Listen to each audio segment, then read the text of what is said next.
Okay, so Jamel, it's your first time being on a podcast. Is it okay if I mention that you're a Marine since this is a war movie? Or you were a Marine? Yeah, it's fine. Yeah, once and always. Semper Mellow on Twitter anyway. It's not like I'm hiding from it. Oh yeah, somebody would figure that out. Yeah. I didn't go into this thinking so. I've seen The Marine. This movie is nothing like that. Mm, yeah, no, we don't talk about that movie. Oh, What? I like the Marine. Why? I'm a Cena fan. Like it was bad, but like I mean, it's fun. It's cool to like. You could like a bad movie, right? I found myself. I don't even have a lot of It's no like Commando. insight, but I felt like this movie has nothing to do with being a Marine. Oh no, hell no. At all. Like he gets kicked out like the first thing he does. No, but you just said it. You're missing the point. Once and always. What's it all? you just The best thing about that movie is how much head trauma John Cena takes without getting a single scratch on his Holy face. crap! This is John Cena. He's I Dom Apparently. like Toretto's brother. my two favorite things were when he was running through the woods at a breakneck pace, like With a knife out. he was like a four wheeler out there.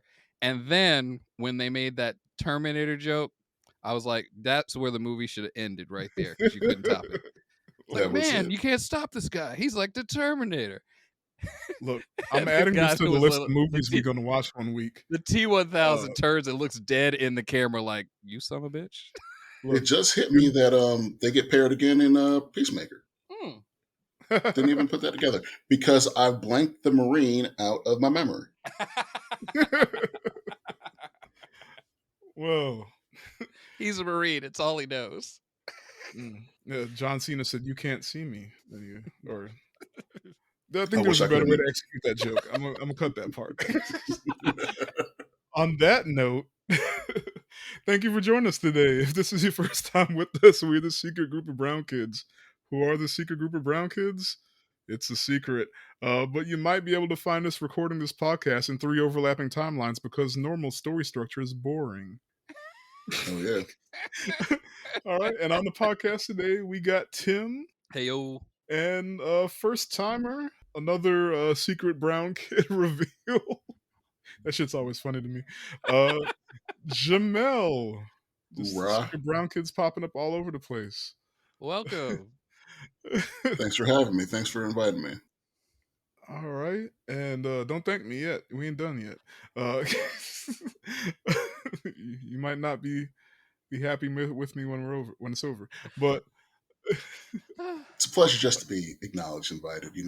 Right on. hey, look, you said when I told you we're doing the podcast, you said, "Well, when am I going to be on it?" I said, "That's up to you," and then you never messaged me. That is absolutely true. That's all on me. He's playing hard to get. He's like, when? He's just sitting at home waiting, like, when am I going to get the call? Meanwhile, I'm like, man, when's he going to call me? Anyway, uh, this is part 3, the last part of our Christopher Nolan mini-series of his films grounded in realism in honor of Oppenheimer coming out in a couple weeks here. So we did Following, which was his very first movie. We did Memento, which was his second movie. And if you don't count Insomnia, he didn't do another like realism movie until Dunkirk in 2017. Memento was 2000, so Hmm. 17 years later. No, that's a Uh, long time. Yeah, yeah, and that's pretty quick. I'm not counting. Well, I said we're not counting Insomnia. Insomnia, Okay. which it's not a bad movie at all. It's actually a really good movie. It's just the only movie of his where he didn't write it. Ah, And he wrote the screen or he rewrote the screenplay or something, and he might not have gotten credit, but that still doesn't count. Like he came up with everything else, or at least him and his brother did, right? So it was a long gap. I mean, inside that gap, you got the Dark Knight trilogy, Prestige, Inception, Interstellar. So he was definitely doing his thing. Just it got to the point where I remember when this movie was coming out, I was already a Nolan fan, but I was like, a normal movie? Ugh. It's not sci-fi. It's not bad. Like it's not Batman. Like I honestly didn't think I was intrigued a little bit because I was like, well, what's he gonna do? But at the same time, I was like, it's not gonna live up to nothing else, and I might be let down. and I was fucking wrong. But anyway, we'll get into that. Right So on. currently streaming on Netflix in the US and starring Fionn Whitehead. I'll make a joke about that later. Barry Kogan, Tom Hardy, Mark Rylance, Aneurin Bernard, Tom Glenn Carney, Killian Murphy, Kenneth Branagh, James Darcy. You forgot. You forgot Harry Styles Oh, I literally forgot Harry Styles. I Wow. literally, which from boy band that I forgot the name One of. He also Direction, does his own music, right? but Yeah, he's I solo I now. uh I multiple times was like, that's not him, is it? Not You know no, what's funny? that's In him. the theaters, 3 I remember this, 3 people when he came on the screen, this happened and this is crazy, it happened twice. In the theaters, when he came on the screen, 3 people around the theater goes, "Is that Harry Styles?" And then it happened again at the Uh, end of Marvel's Eternals when he pops mm. up, and 3 people in the theater go, "Harry Styles?"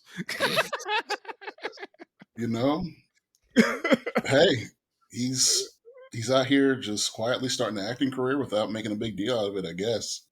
I Yeah. mean, he should have slipped into hip hop because that's a rap name.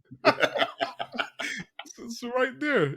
That's a, he Could you imagine Harry style, but like it's British drill? man said I can't act, but I act all time. When the tall man come. That's all man go. All right. Written by Christopher Nolan and cinematographer Hoyt van Hoytema, which I think this is our second Hoyt van Hoytema film. Uh, yeah, Hoyt van Hoytema. Last time we talked about him was Nope. He was the cinematographer on that one, which he does his shit, man. Like, No, he's got an eye, I guess. I'll Like, put it to you this way: I don't Yeah, usually put definitely. cinematographers in the templates because they're not always worth mentioning. Not saying it's not a hard job or anything like that. Uh, Like, I'm not trying to disrespect anybody. don't It let is a Film Twitter hear you say that, man. mm, very hard job, but okay, but no, they'll feel the same way. It's just that if you just watch like a random movie, you only really think about it if the cinematography jumps out at you. right. You know? Like you're not watching the movie with McLovin going, man, that's a good shot. Yeah, yeah. Yeah. Like there's cinematographers who can do their job and do their job, and they know what lens to use, how to set a shot, yada yada yada. And just like with directors, they can direct the movie and they can present to you movie, but then you won't be thinking after you watch a movie, man, that was very well directed. They Mm, did their job. And like sometimes if it's bad, you'll be like, who the fuck was that? But if they do it normal, you don't think about it. But if they do it in a certain way, if they do it differently or super well, then you do think about it. So like auteurs, right?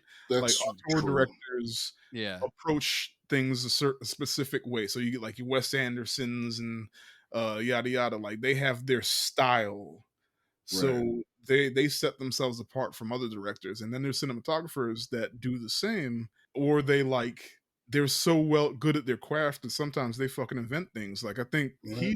he like helped invent a new shooting style or something for Nope, right? How they That's did right. the night shots. Yeah, Ah, so he was on some it's, a, shit. it's a little counterintuitive because, you know, a lot of watching movies is being immersed, not, losing yourself in the experience.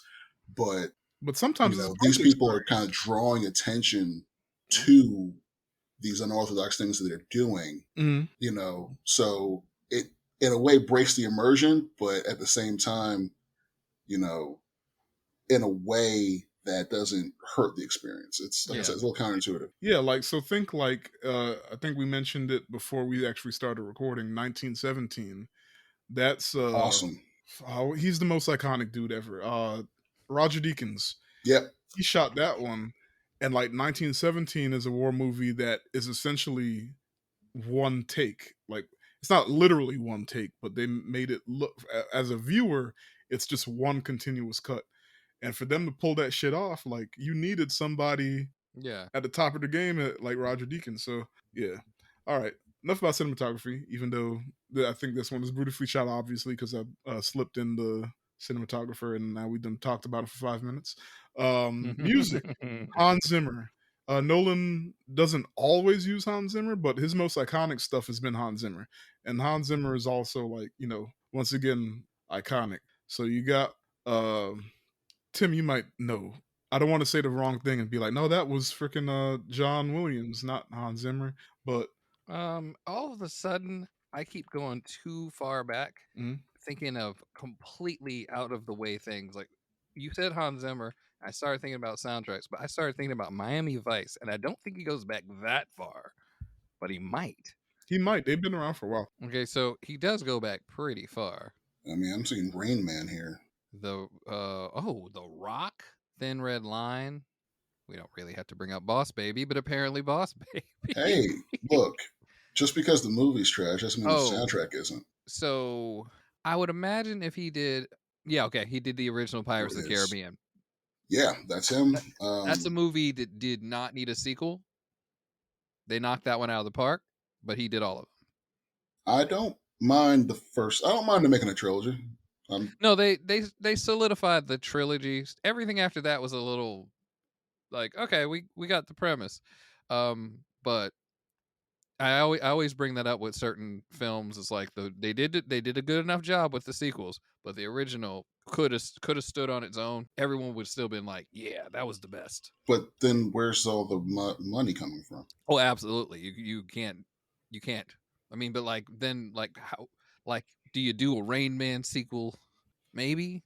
So a great first movie that does okay at the box office almost guarantees a bonkers box office no matter how good or bad the sequel is. Hmm. You know? Like your sequel could be trash, but everyone remembers that first movie, so they're gonna flock out to see it. I can go look up what Men in Black 2's box office was. I'm sure it was insane. But by 3, people were concerned. Like, is it gonna be good, or are you just doing another one? They So were just doing another. No, yeah, actually, I like three absolutely. better than two. 3's got a better story. Yeah, it's like they tried again. Yeah, I had 2 rated higher, and then I went back and watched all of them to get my mind right for the 4th one, and I was like, "Yo, 3 was way better than I remember it being, and 2 was way worse." There you 3's got go. a solid story. I really do like that one. Yeah. Yeah, And right back to the first one, Vincent D'Onofrio. But why didn't people care? People are weird. They didn't They're care about fickle. 3. it's too late. It comes out way later. Probably, yeah, it's like, we already did this. Anyway. Oh yeah, so Zimmer's Yeah, everywhere. Pearl yeah. Harbor, Mhm. Top Gun Maverick, Last Samurai, Rain Man. Why am I only saying Tom Cruise things? Uh, Tom Cruise knows what's up too. yeah. But as weird as it sounds, Road to El Dorado. Hell yeah. Okay. That's perfectly. I've never seen it. Does it slap? Or does It's at least the score? It is one of those movies that people confuse for a Disney movie because the quality is so high. Is that you're right, you're right. I remember it. I Yes. remember that being a thing. People Okay. will be like, "No, that's got to be Disney." Like, nope, that's the other dudes. Like I don't think DreamWorks was a household name then. Like Nope. Shrek hadn't happened yet. Nope, But they were absolutely not there yet. Road to El Dorado and then Prince of Egypt, which what did he work on that too? Yeah, you know what? They Yo, probably would have he had him if work he on that did Prince too. of Egypt, Yeah, like that. I used to joke with people. I was like, "This is as close as you can get to a black 3D movie for a while." I mean, it's in the ballpark. Yeah, he did work on it. Oh, oh yep. man, Yo, just quietly, building his resume to try to usurp the GOAT title from John Williams. Williams. Mhm. Yeah. And effectively making it so Danny Elfman has to work 3 times as hard just to get in a movie. Yo, Danny looking over at Tim Burton like, bro, you got to get it together. No, he's like, yo, you can't just throw stripes in the movie. Stop just throwing stripes in the movie. You can't just throw stripes in the movie. That's funny. But yeah, budget $100 million. He came a long way for that 6,000 that Oh, good started God. with following, right? But of course, like they knew that they're going to get their money back because Yeah. made 527 million worldwide. That was 190 domestic and Oh, 337 damn. international. Well, this is a post the Dark Knight trilogy, so I mean, yeah, by now he'd been on fire. Like cut that man a check. I think by between 2008 was Dark Knight and Yes. 2010 was Inception. If you didn't know who he was by Dark Knight, after Dark Knight, then you definitely knew after Inception. So yeah, he been had his status approved. Yeah, and Rotten Tomatoes, 92 critics, 81 audience. So with audience score 81%, that's not bad at all. It's still great. It just shows you that there's just that slight deviation between how they received it versus the critics. And I True. guarantee you, like, they probably were like, "Oh, it's a good movie, yada yada yada." I might have been confused a little bit because of the Hmm. time fuckery. I don't even want to say time fuckery because to me it wasn't. It definitely wasn't Memento. So No. like we weren't like going forwards and leapfrogging backwards and all sorts of shit. But like critics probably appreciated that more than the average moviegoer. Like, yo, that was really cool that you just layered three stories together like that. I'm That actually going to give the audiences a benefit of the doubt. I think that it might not just come down to them being confused about the plot, but I think critics might just be a little better at taking something that they weren't expecting and rolling with it. And okay. general audiences, they get sold a war movie, and I then they mean, get this, and it's not quite what they expected, so it leaves kind of a bad taste in their mouth. If they knew what they were getting into, then maybe those scores would be a little higher. I got you because usually it's like you win at the end kind of deal, and Yep. only Yeah. one of them kind. I mean, two of them kind of won. Not every. It wasn't like completely happy ending, but anyway, we'll. It's a very dour Uh, uh, movie. by the People, way, we're those going to guys spoil got this handed the movie if you cokes. haven't seen it. 6 years Spoiler old, warning. but Spoilers are coming. you know the deal. Yeah, If listen you to a podcast about a years old movie that you haven't seen yet. Like we're not going to spoil it. It's on you. yeah, they know the deal by now. I mean, I say that as if we have more than 3 listeners. Which brings me to my next our next section, shout outs. Shout out Quebec, who's still with us. Singapore, we miss you. Please come back. We were joking about the Damon thing. It's all jokes. It's all jokes. Come back. I'm not sure if anybody else new popped up that's been coming back that I noticed. So hopefully we get some more. Anyway, generally speaking, don't get too into it. How'd you feel? I really enjoyed it. Second time watching it. I don't rewatch movies a ton, but yeah, no, I'm Honestly, neither feeling do I. Because it's not like a consume. It's just there's a lot of movies that I want to watch. So true. that yeah. I think it does what it wants to do very well, and I enjoyed the ride. Yeah. Tim? I know that Nolan was attached, so I immediately was like, which way is this going to take me? Is this going to be like really over the top? Is there going to be art infused in it? Will there be a lot of time jumping? All those things happened, and I thought it was really good. So one of the running jokes slash criticisms of Nolan is the dead wife trope. This one does not have a dead wife. I just want to point that out there. This one barely has women in It it. has two Yeah, it's two women. women, and they're just like in the background. Like one is standing on a boat, and one hands somebody jelly and bread, jam and toast. I think a Uh, woman has a line, so Yeah, she she says they're something two as women with she hands lines. the toast. okay. There's a So nurse and there's an old lady on a boat. yeah, and so Hmm. you She can might not be old. Maybe one of them says to the other, "Hand me that bread," and the movie will pass the Bechdel test. but no, they don't because one was on one boat, one was on another boat, so it doesn't. Solid fail. So fair enough. I'm not going to defend it because I don't want y'all coming for me. But it is To be it is a fair, war. Yeah, to be fair, Chris, it's a horror movie, not horror movie, a war movie set in 1940. So I'm Oh, just obviously not. yeah, yeah, There's gonna be a lot of skinny yeah, dead white men. could you yeah. imagine if he shoehorned like a small platoon of all female soldiers in this movie? Like the riots that would have happened. Ugh. I mean, I'm not going to touch that. So the next thing is that he doesn't have black people in the movie, and he put two black soldiers in the crowd. So The French had some black people because Mhm. that makes sense. yeah, and two were there. I seen them. Right. Okay, good way to go, Noah. Hey, there was not like a lot So, of W's for this movie. I'm okay with us not being in that shit. Yeah, yo, because you know, I needed some like black suffering, right? like You very easily could have slipped in a thing where the two black men were addressing each other, and one of them just goes, "See the world," you said.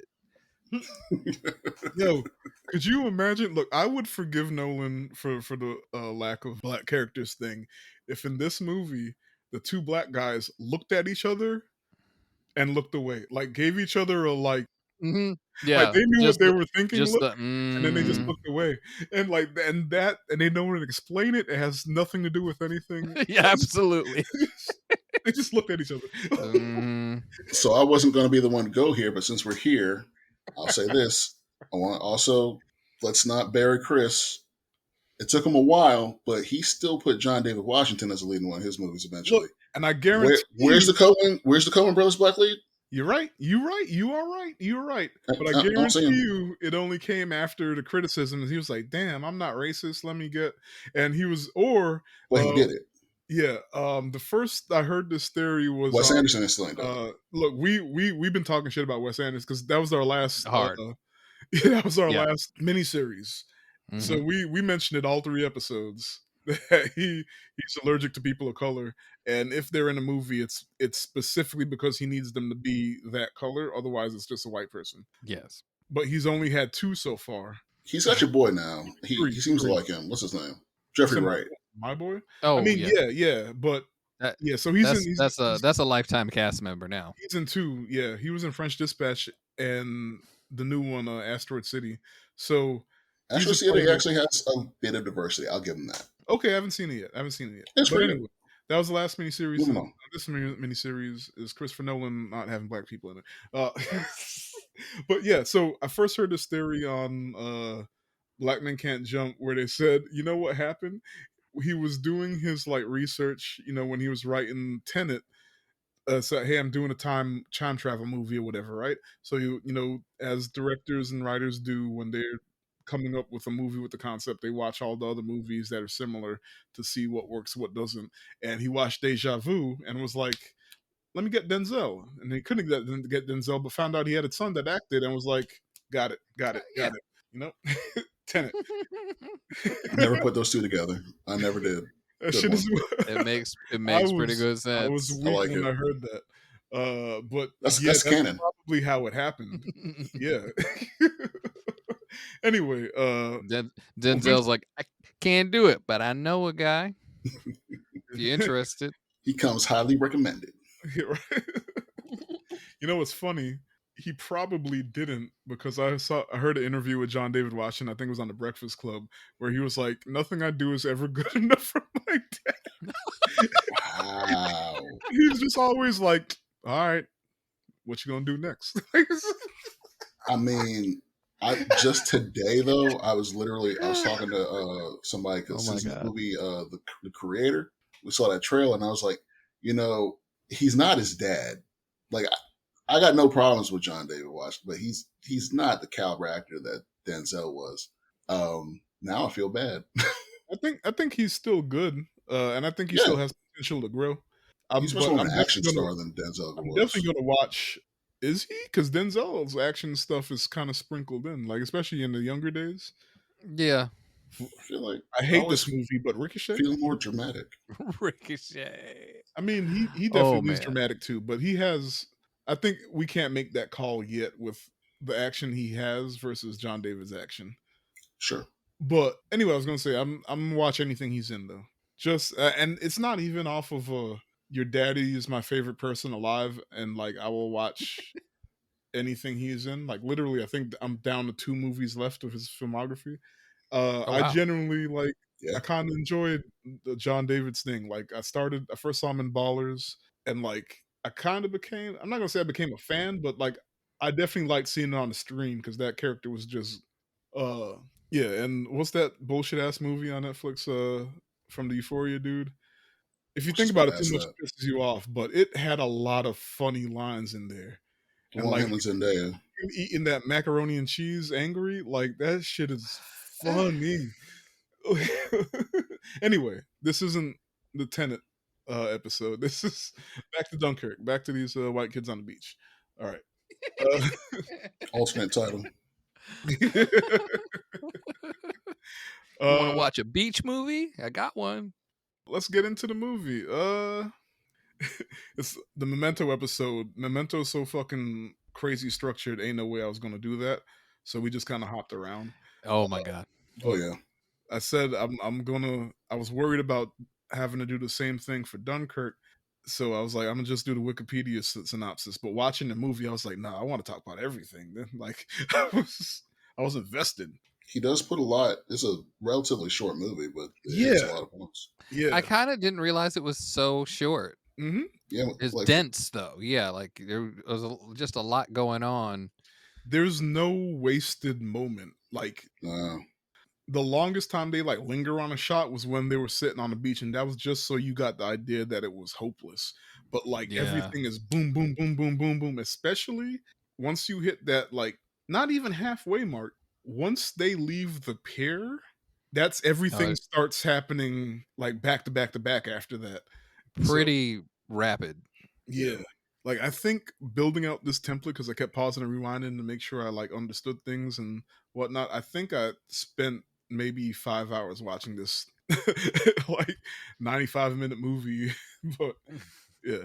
So yeah, let's so the film starts out with the a bump and it says the enemy has driven the British and French armies to the sea. Trapped at Dunkirk, they await their fate, hoping for deliverance for a miracle. So, film starts out with a group of soldiers walking down like a deserted French street, and there's like I guess the propaganda flyers that the Germans were dropping.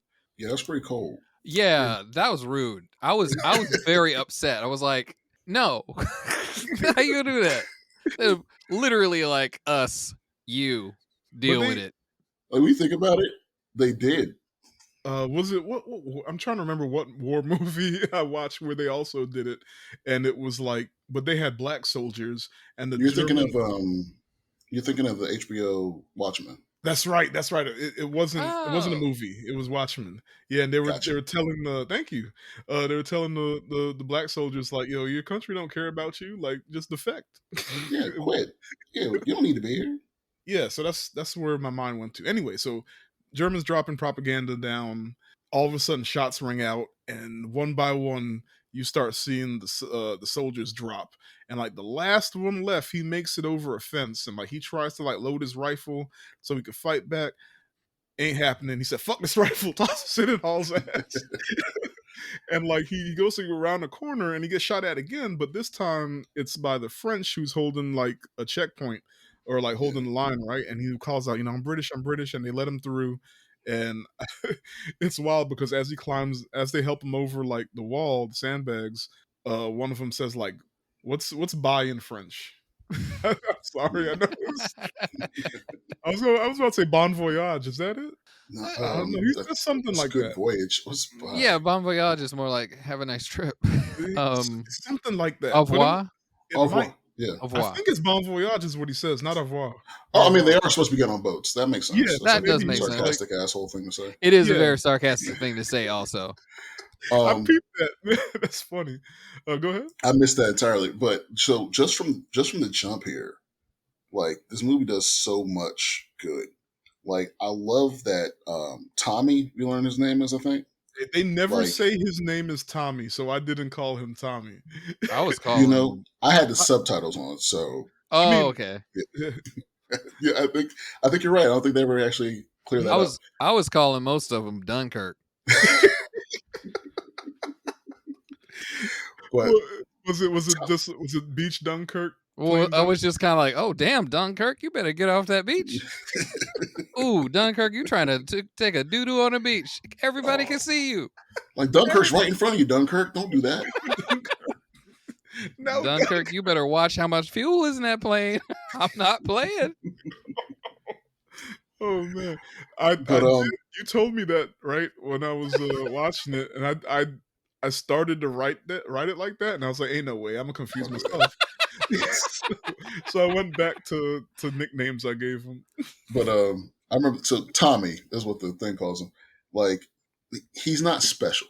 We're only following him because he's a freaking rounding error in this. You know what I'm saying? Yeah, Like he's just the focus. It's he nothing. It's just happened to be the guy who didn't get shot in the back mm, running away. Yep. He's if he has anything special about him, is that he's a Not little dumb. more devious when it comes to trying to get on a boat. Like, Yo, but other He's than I that, think he's genuinely smart though. Like some of the things yeah, he figured out on the fly when nobody else did. But we'll get into that. we We'll get it. will. But I get And what the you're other thing saying. I'll say, He just happens to be the dude. yeah, like Yeah, he doesn't in that moment, he's not doing anything smart. He's running straight forward like everyone else. He just doesn't catch a bullet.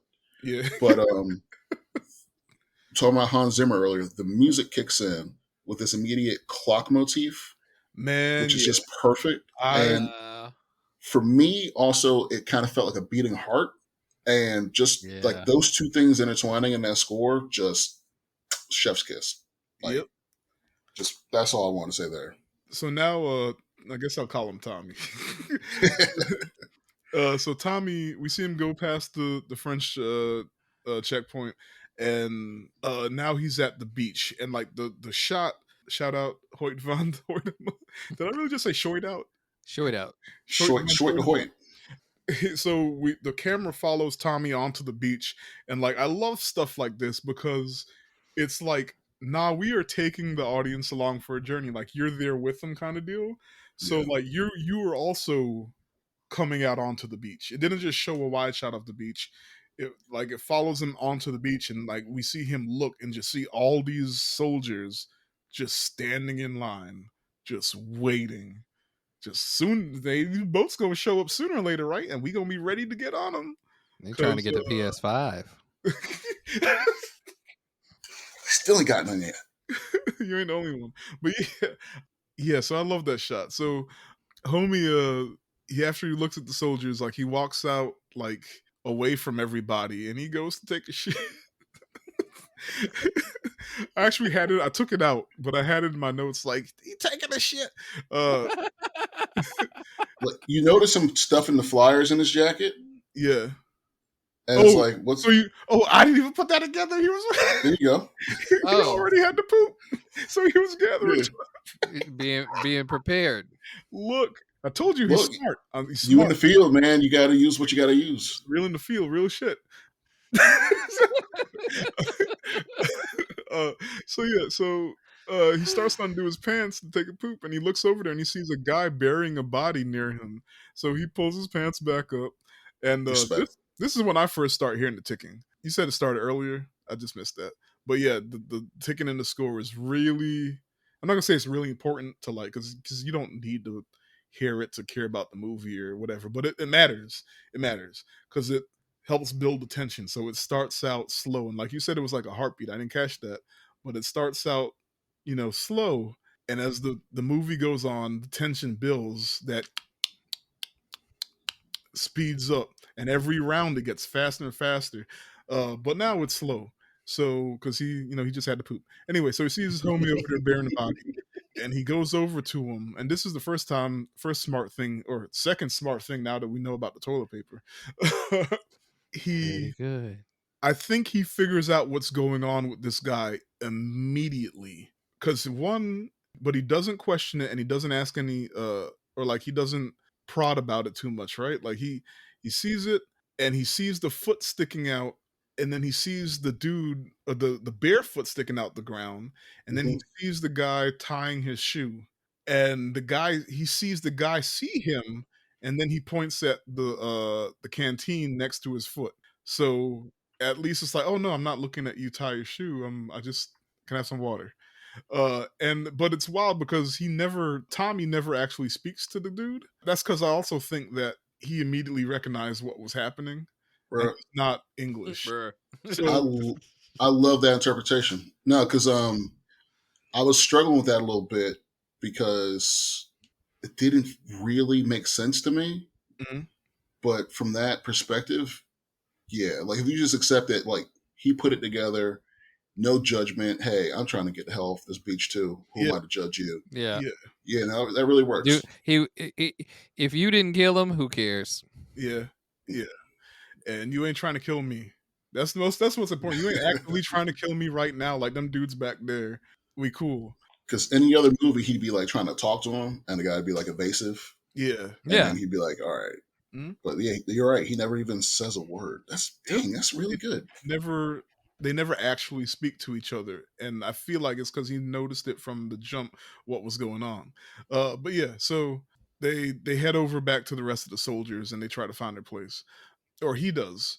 So the movie, like we said, the movie is from three different angles. So like now we get the title card, "The Mole," 1 week, and while trying to find the right group to stand with, three fighter planes swoop down on a beach, and they're dropping bombs, right?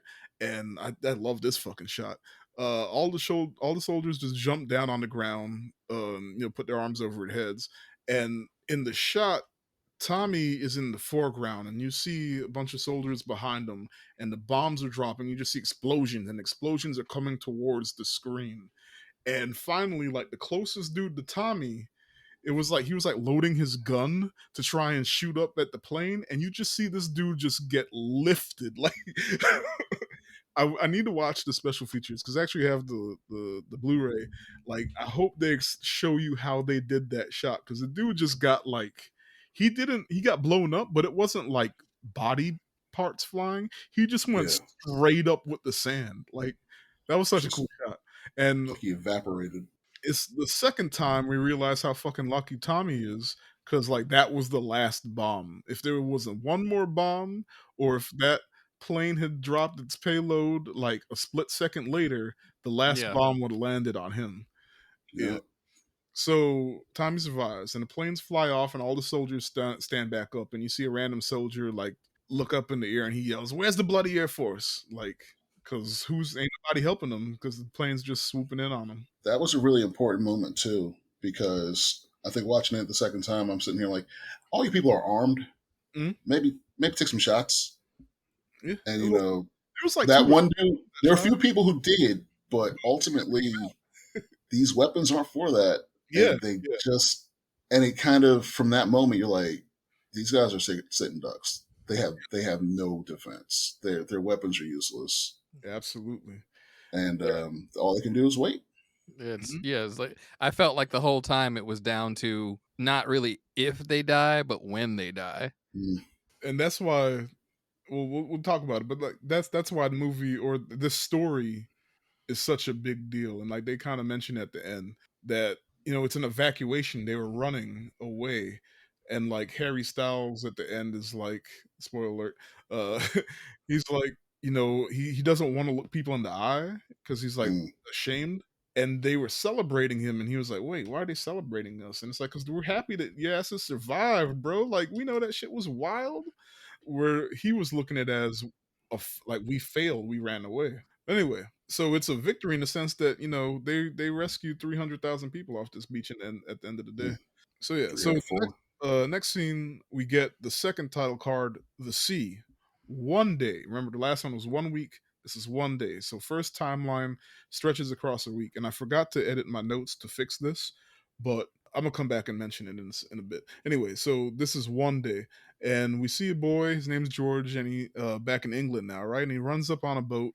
I call it a boat. I mean, I know it's a boat, but like, is the official term like yacht, even though it's small? Yeah, I, so it's a sailing yacht. It's different Yeah. than like the luxury yacht.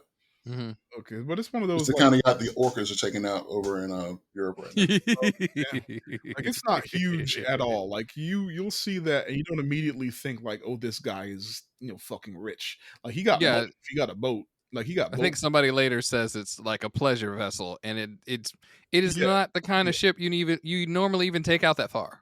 Nah, yeah, The yeah. distance they went was like this boat's never gone this far. Yeah, like you take it out for on a Sunday, and you come back in at night. Hmm. So George runs down there to the boat, and the boat's name is the Moonstone. nice.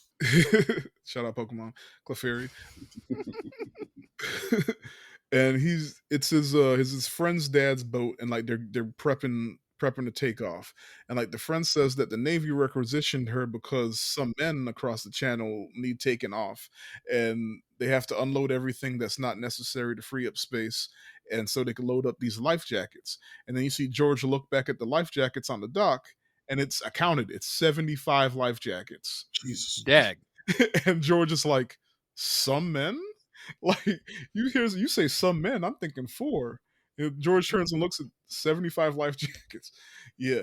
So next scene is the air, and this is 1 hour. So now we have the three timelines. The beach, what's going on the beach takes place across a week. What's going on with the Moonstone is across a day. In the morning, they leave England, they set sail to go pick up, try and save, evacuate whoever they can from Dunkirk and sail back. And everything that happens with the the jets, the fighter pilots, not jets, the fighter pilots takes place across an hour. So we see three British fighter pilots in the air, and like they're doing a fuel check and making sure everything's good to go because they're going to go cover the evacuation from Dunkirk. All right, so back to the beach. We see our main beach boy and Tommy, and the one that was burying the body noticed that like there's injured soldiers laying on stretchers on the ground, and like once again they don't talk, but they just look at each other and they know what to do. So they grab one of the stretchers and they start hauling ass for the pier because there's a hospital ship about to take off. So they make it onto the boat. They get through all these soldiers and they make it onto the boat at the last second. And they thought they were cool, and they were like, "We're just gonna, we got the injured dude here, and we just gonna, chill." And And they they're were like, like, "Oh, yeah, step, step. injured." Get out. It's like, God damn it, we we're almost there. And so when they went to leave, the gravedigger dude, he he just slipped off the ramp and like down onto the like the what do you call that? Not rafters, like Like rafters, the pier. but like the pier, like under the pier, like the Yeah, structure, Yeah, right? yeah. Yeah. And he was like, psst, psst. Like that's the only noise he made so far. And under uh the boardwalk. Tommy, yeah. uh what do they call it? What's that strip of water? The French Channel? Yeah. Damn, The English Channel. English Channel. I Well, couldn't no, remember. it is the English. It You That's is. gave right. it to. You, We're gonna lose all of our audience in England because you call it the French Channel. Look. I'm gonna just cut this part.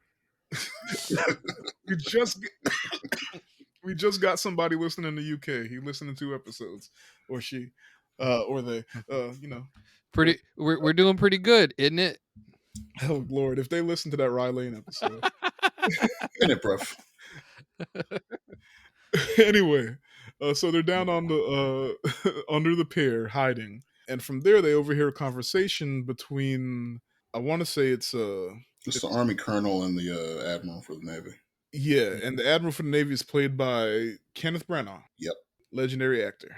And the Army dude is James Darcy. Darcy, yeah. You might Who recognize. nerds you might know as the young, what's his name? Jarvis from Yeah. Agent Carter. Yeah, Oh, okay. That's the only thing I know him from. he's also Cloud Atlas. I've seen that movie fairly recently.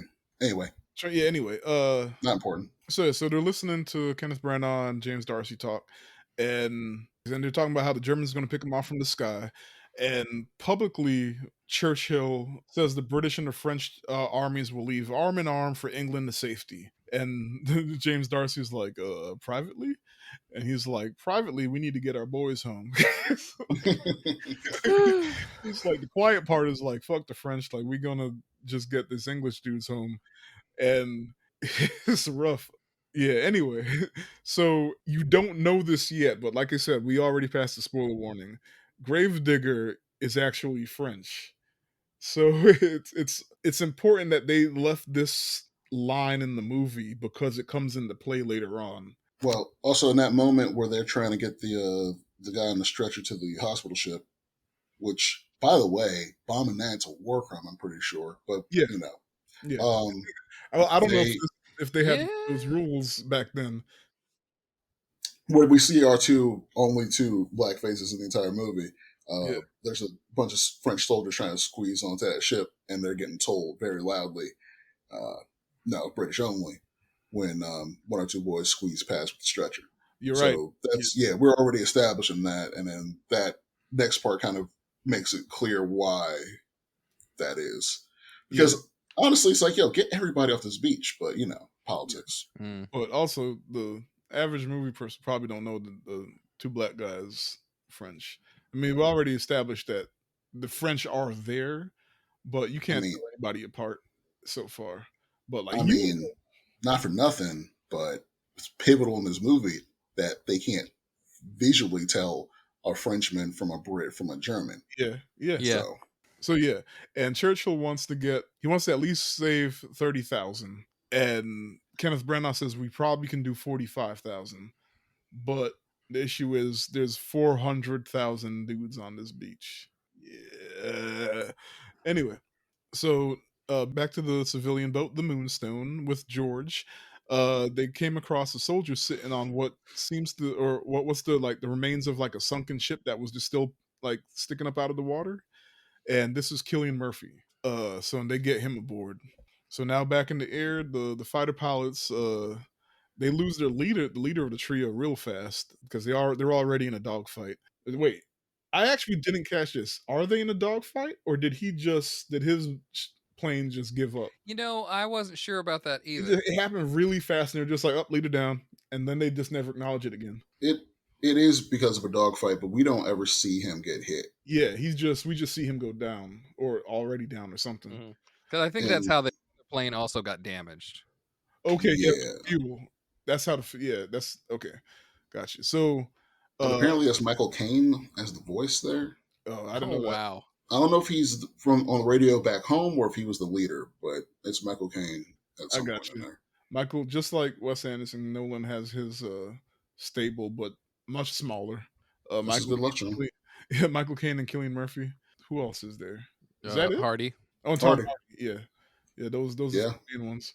the Right. master at acting with his face covered himself. We're flying the plane.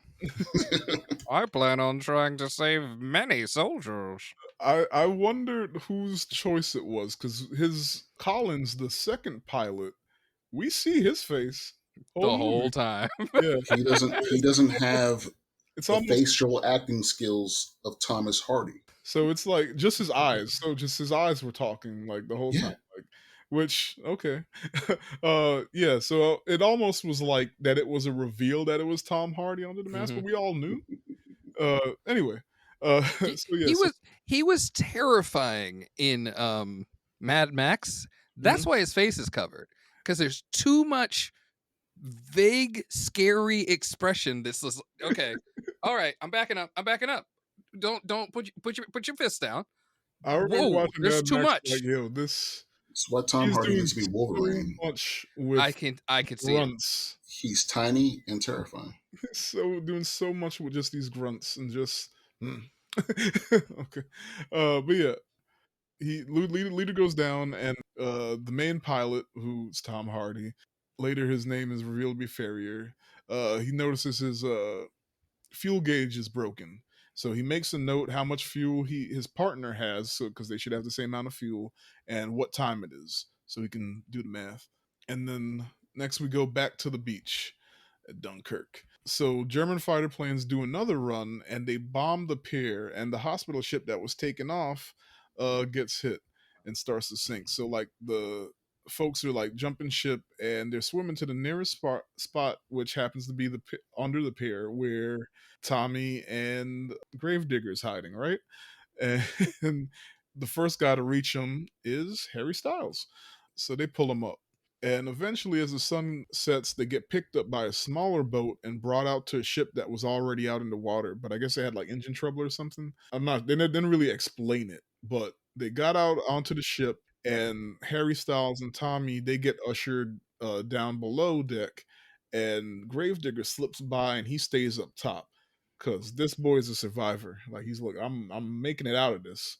And while they were down there, like they're being fed, and that there's jam and toast and stuff to Tea. drink.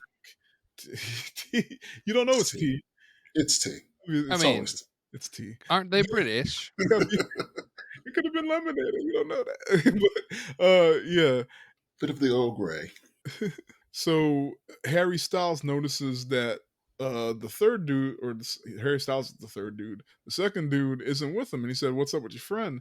And Tommy's like, he's looking for a quick way out in case we go down. So like once again they never speak to each other, but he saw him slip away, and he already knew like what he was doing.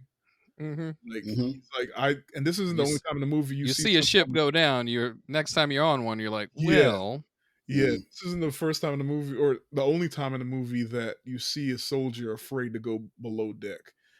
back on the boat with the boys. Actually, my note says back on the boat, boys. Back with the boat boys. I'm sorry. So back with the both boys. Killian Murphy notices they're sailing towards Dunkirk and not to England, and he tells Pops he need to turn around the boat because if they go back to Dunkirk, they all gonna die. And like he's flipping out, and Pops peeps what's going on, and he tells him, "All right, we'll plot a course back to England," and he gets him to finally go below deck and lay down. And like Pops' son, I think they say his name at some point. I think it's Peter, but I've been calling him Sonny. Pops' Mm. son Sonny's, yeah. comes and tells Pops that or comes up and Pops tells his son that Killian Murphy's shell shocked and isn't himself, and he probably is never going to be himself again, which is also important. Like I said, nothing is wasted in the movie. Like everything Mm. sets up something to come. It's all sauce for the main course. Mm. Yeah, and it's funny Just a that quick interjection. I was still calling everybody Dunkirk at this point, except for George. okay, Because as Mm. soon as George was introduced and he stepped on the boat and the dad, so you were saying that we could have got that scene of the two black men looking at each other like, mm-hmm. George, when he stepped on that boat, the father and son gave each other that exact look, that's true. and that's when I knew I don't know how long Yeah, George is 'cause gonna be they around. started to take he untied him. I know there's actually a marine term for that. I'm sorry. He untied him and they started to sail and he hopped on the boat at the last second. And they George, looked we're going to a like war. yeah. He's like, I don't know, I could help. I want to go. Poor George. Barry Keegan is like, This was it's his similar to breakout the year. character. And did y'all see what's the one from late last year? Banshees of No, Inisherin. I haven't seen it yet. Mm-mm. Like his character in that is very similar, kind of a, you know, Dopey. kind of dopey, very sympathetic. Oh, okay.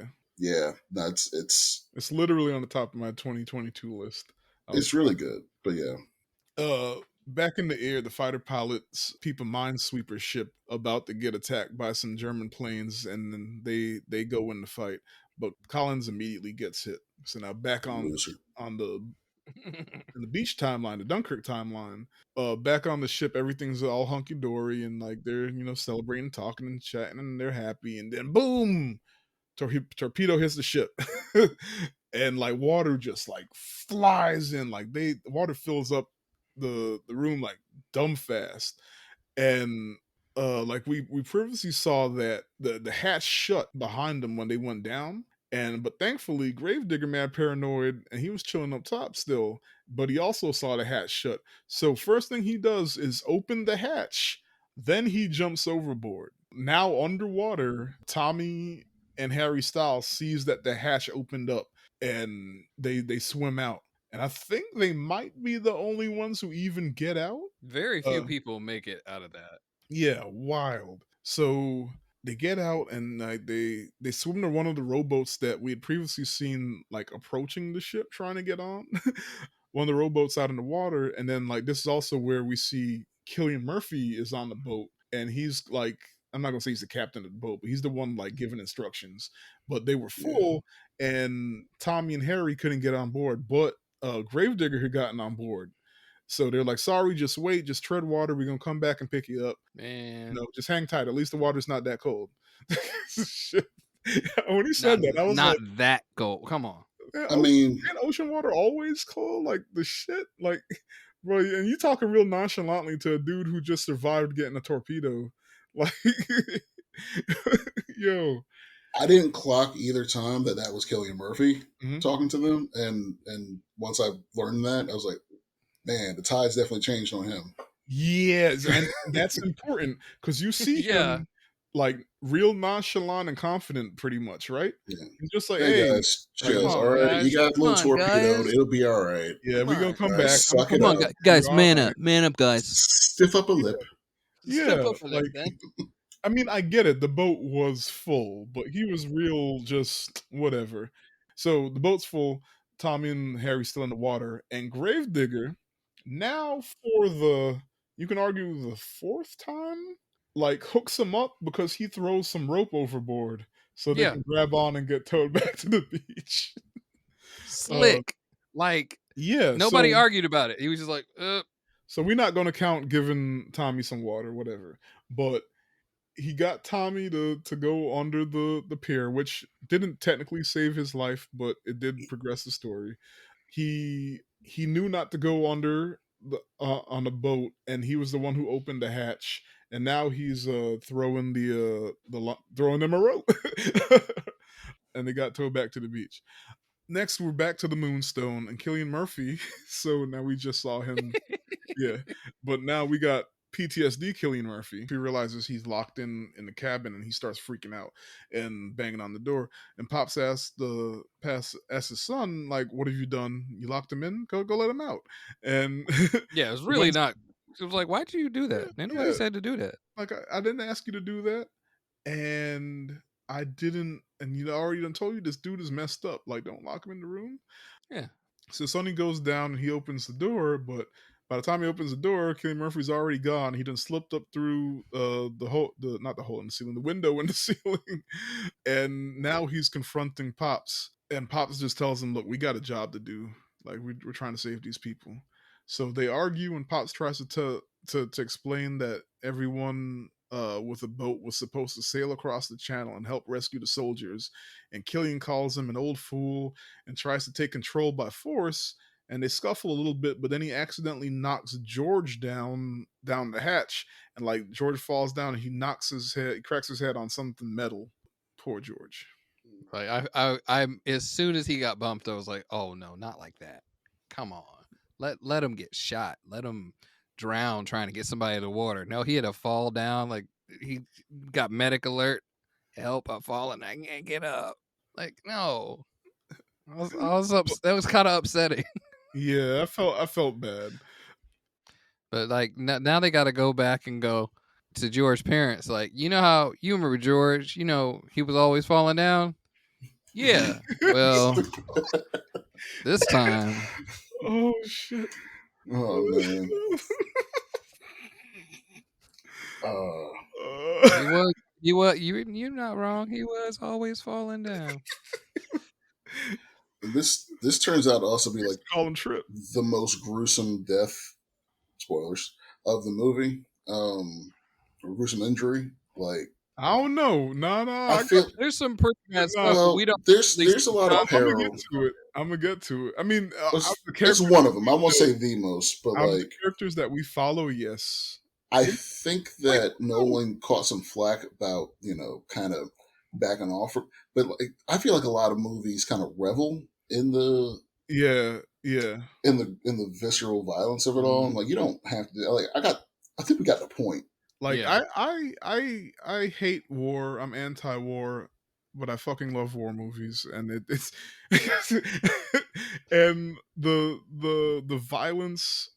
I'm not going to say I love the violence, but honestly, I probably do. I don't know. Just watching it, like, because that's part of like just how fucking insane it really is, and it's like I'm not in the military. I purposely didn't join the military. I'm afraid to go to war, yada yada. But like, I respect the people that do it, and they do it for their own reasons, as opposed to imperialistic shit. Um, a lot of folks who join the military who are the ones that are out there getting on the front lines, like they just trying to survive. They joined because they needed to go to college. They needed to pay for some rent. They got folks to support. Like they're not out there like I'm going to join to kill folks. They did it because it was their best option at the time, right? So like I don't knock them. Forgot where I was going with this rant. It's like, I wanted to be the first kid on my block with confirmed kill. Gov, I got a party. Oh, that's what I was saying. Yeah. So like it's sad but also interesting to watch when it just gets real gritty, but Mm, also we don't need to see everything. Also No. there's enough yeah, movies that show a lot. Like I remember when I finally saw Saving Private Ryan, I was like, god damn, every war movie don't need to be that. So it's neat to see something that's different. And I think you actually said that earlier. I don't know if we were recording yet, but it's one of y'all said that it's a war movie, but not 100% following all the war movie tropes. So Mm. that's cool. Mm.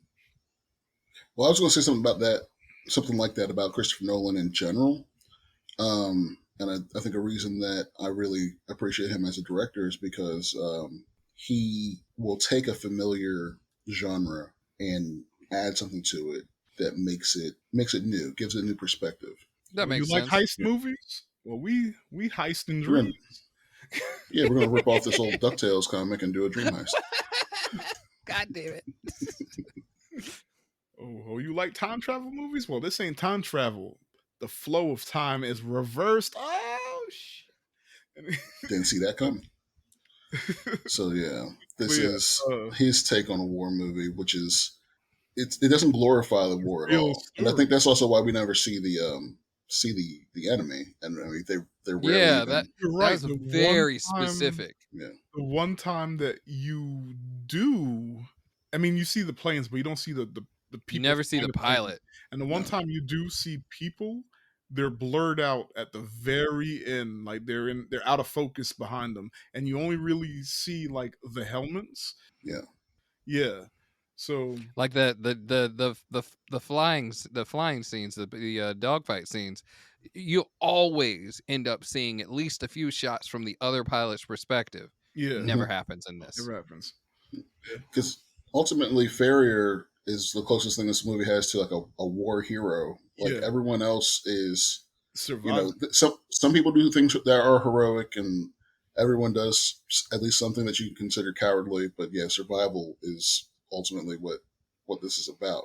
Yeah, And which yeah, go yeah. ahead. Put Uh, Destiny's Child over the last 3 minutes of the movie.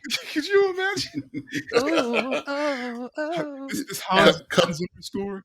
Cut me that trailer. Combine that with Hans Zimmer. And all of that just leads up to I'm a survivor. I'm not gonna be out there on the Harry Styles singing on the new version. Dude, we should have been a marketing team for this movie. beach. Nolan can't handle this. He ain't ready for this failure. Oh man. But But continue. I'm sorry yeah, I was for the trying to tangents. yeah, so back in the sky, the last fighter pilot, Farrier, engages with the enemy that shot down that was Collins. yeah, Collins. And then he notices another enemy plane. This time it's not a fighter, it's a bomber. Heading for a ship. He's heading towards a ship and a sinking boat next to the ship.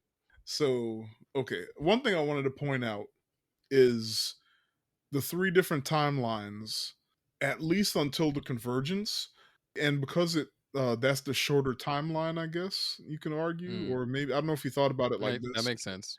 The timelines based on the length is how soon you see things happen.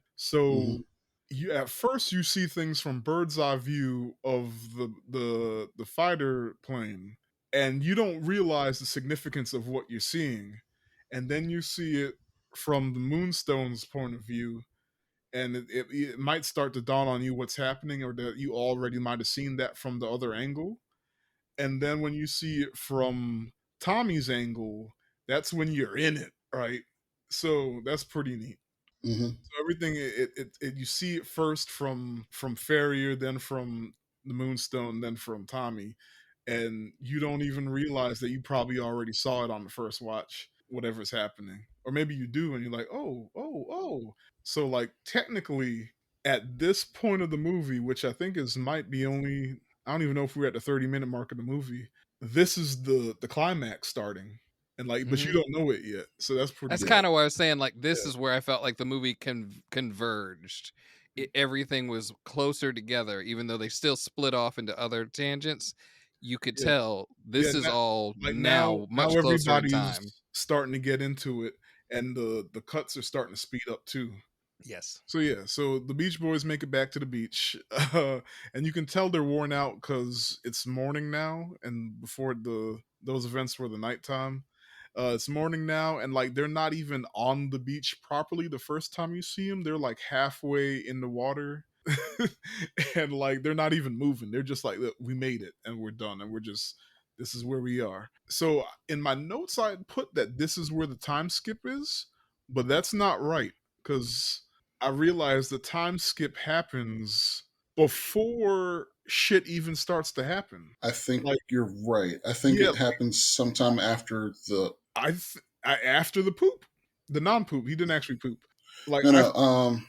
Well, maybe So here's the thing, I was trying to figure it out, and I don't think there's a plot hole. I just think I haven't properly figured it out. At first, I thought the time skip happened when they were waiting on the beach, like this part. So you see them on the beach halfway in the water, and the next time you see them, like 2 minutes, not even 2 minutes, just a little bit later, they're sitting up on the beach, and I thought this is when the time skip happened, somewhere in here.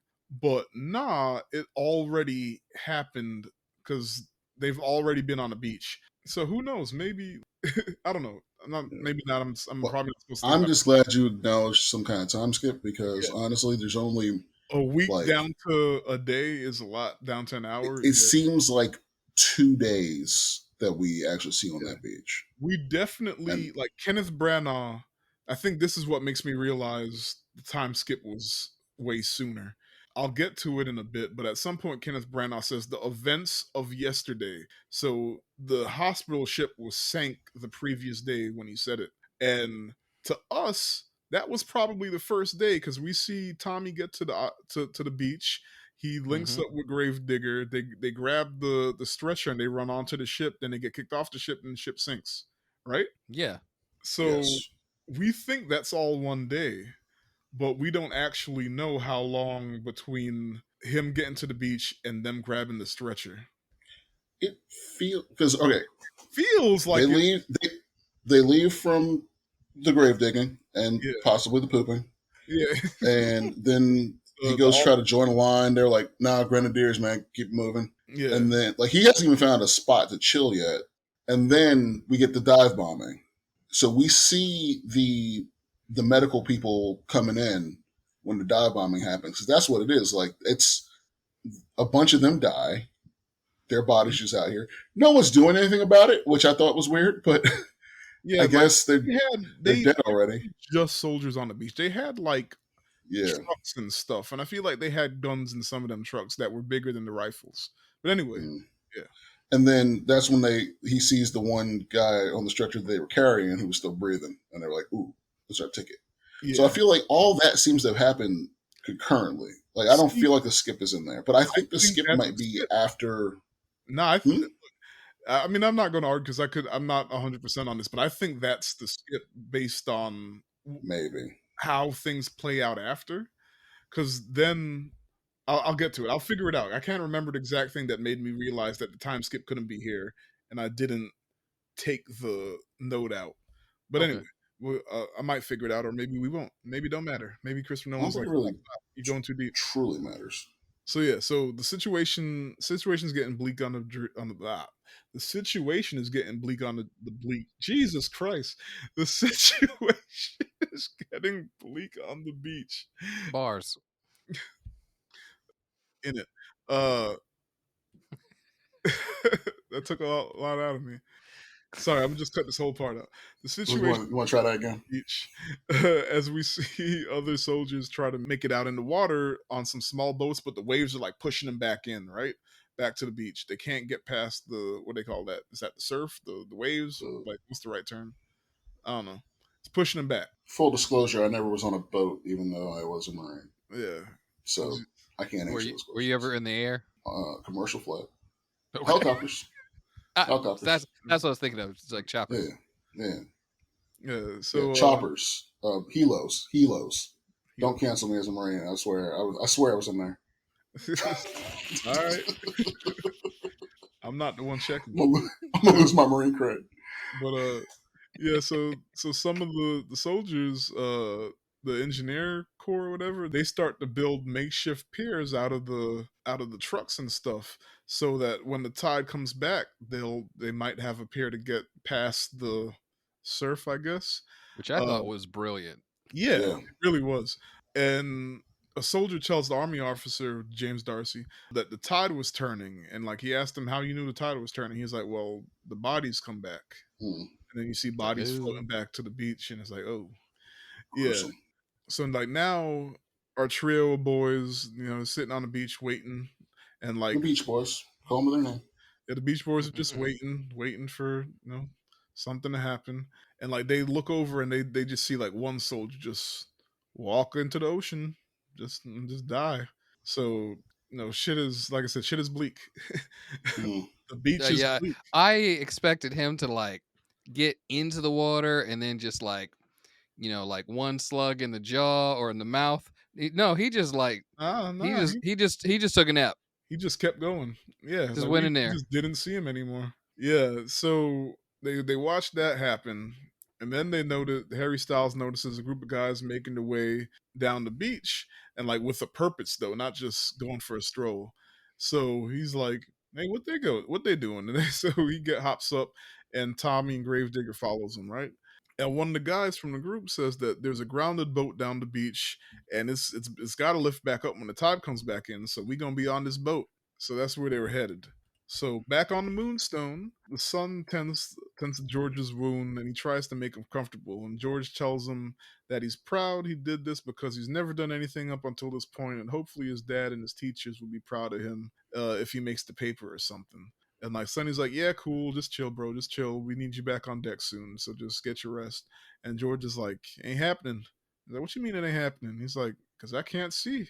Poor George. George. Poor George, man. Sad story movie George. for me. No. Mhm. So now back in the air, Ferry looks at his fuel gauge, right?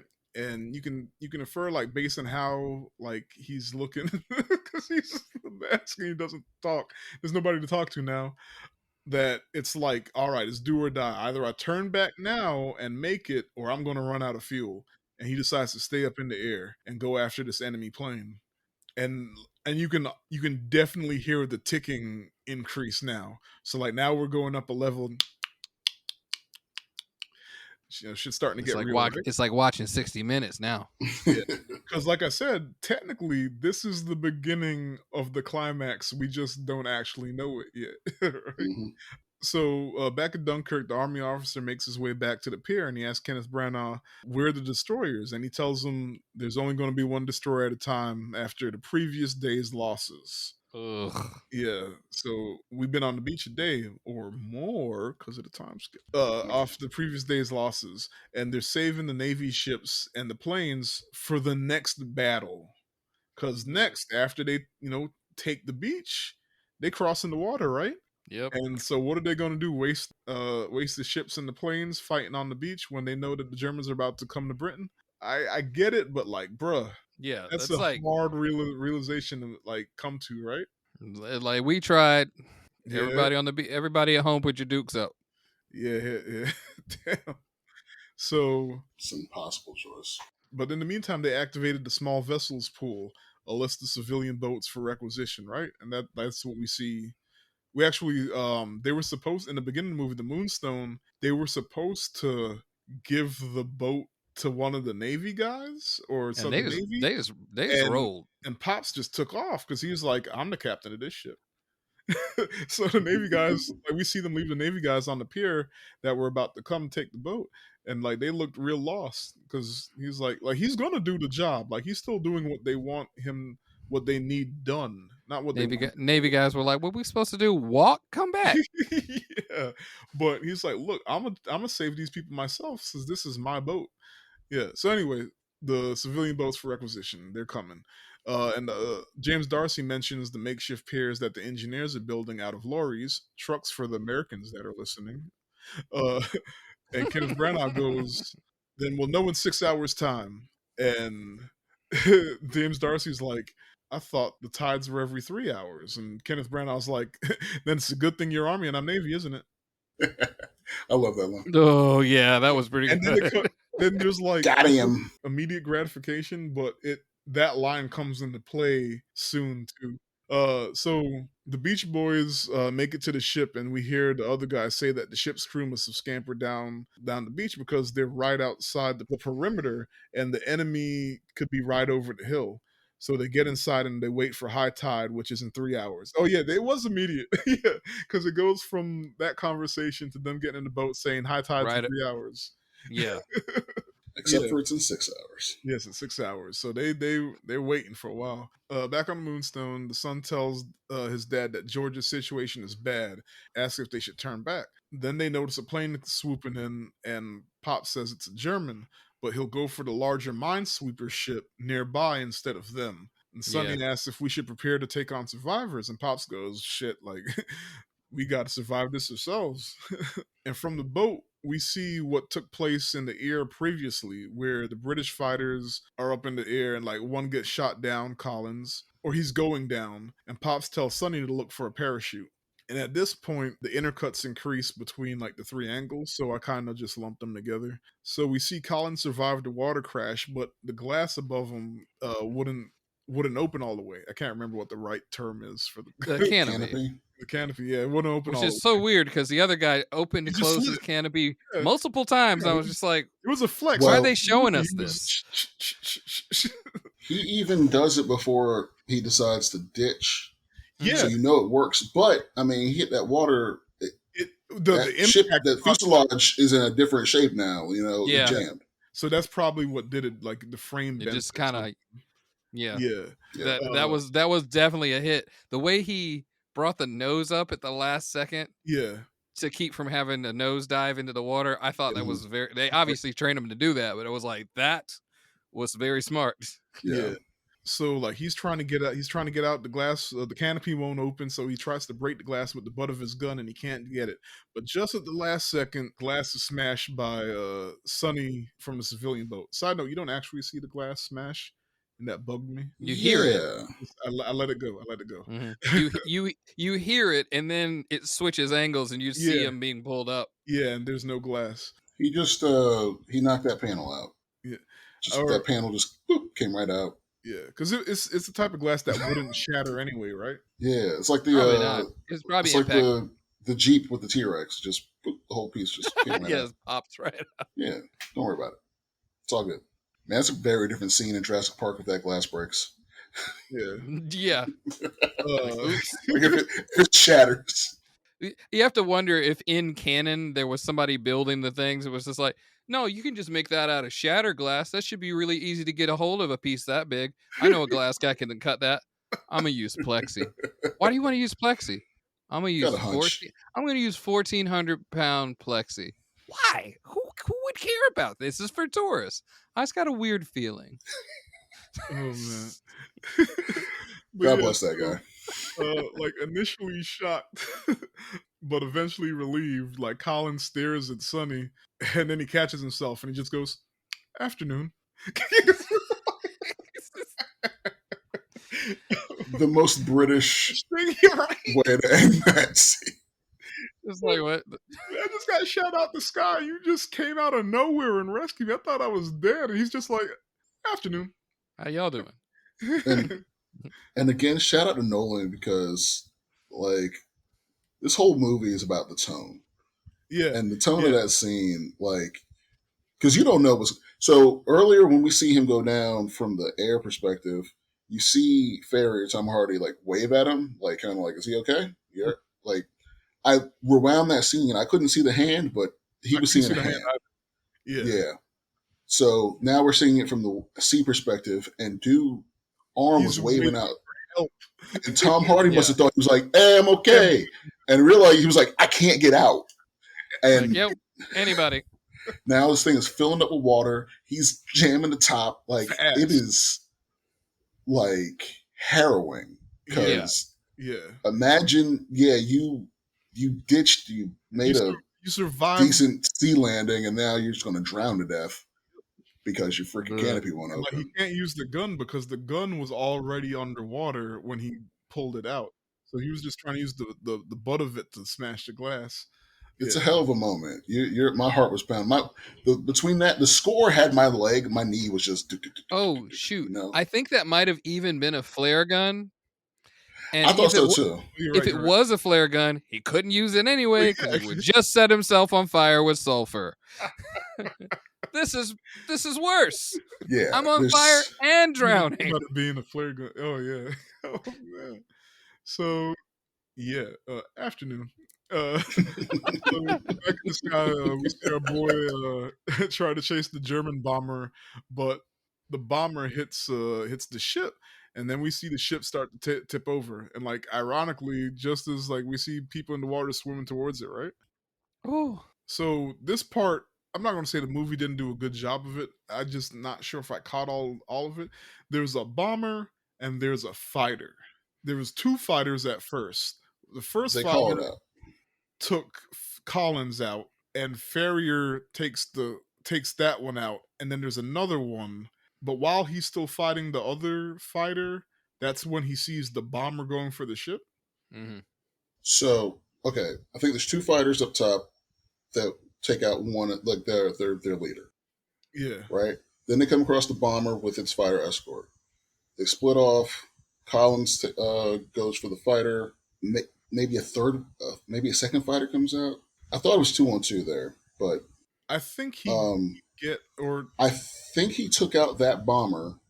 no, And then no, the when he's alone bomber. with Farrier, he looks in his rear view, sees another one about to wreck that destroyer, and then that's when he decides he needs to turn around because the first, like he and Collins are together when they spot the bomber and the escort. Oh, okay. Yeah, there was an earlier bomber, but I don't. It was weird that it took them. It was That's right, really because the difficult first for them. bomber was smoking when it went down. Right. We don't Yeah, see it crash. We Yeah. just see it fly off smoking. And Mm-hmm. then the second, the quintessential bomber at like the climax wasn't smoking when Yeah. it got shot down. It just okay. yeah. So, but that part's a little confusing. But the dogfights were cool. You can talk about that part. It's nice to see real planes in these. Yeah. Yeah, You know, it just adds something more tactile. Like, The engine notes of these planes kind of dig in how ancient this whole ordeal is in technology wise, because most people think of planes just being like this wow, yeah, wow, or jets, and this was like old V8s, like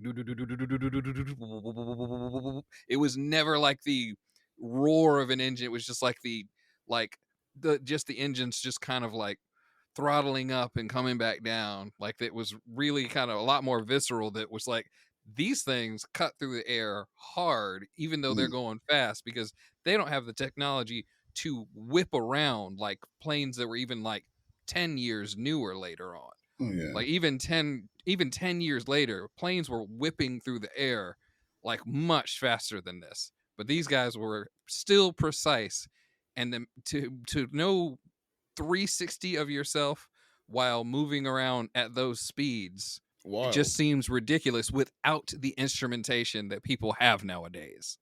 Yeah, They just yeah. It had was, plain old mechanical clocks to watch. yeah, you're absolutely right. There's no radar. It's all what you can see. Mm-hmm. There's No no crazy. locking. No one's doing a loop to loop or any kind of Yeah. like crazy move. It's really just and to have none of that to work with, right? And still have a compelling scene of Yeah. just again, it's how you make it tense. You know, you're seeing the view from the the crosshairs, and he's firing that gun off. That's all he's got. There's no missiles. There's no, like you said, no Yeah. locking on, and you're just trying to get him to cross into that freaking stream of bullets Mhm. and hope Shoot there's where just shoot where you think he's going, not where he is. yeah, exactly.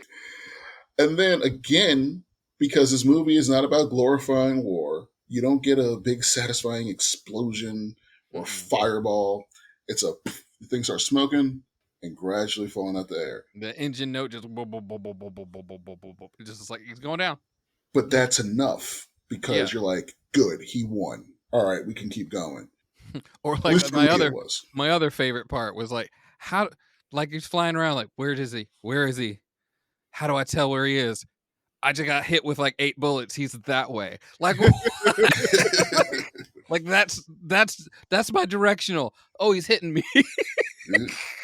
As good as you got. oh man, but yeah, that's pretty dope.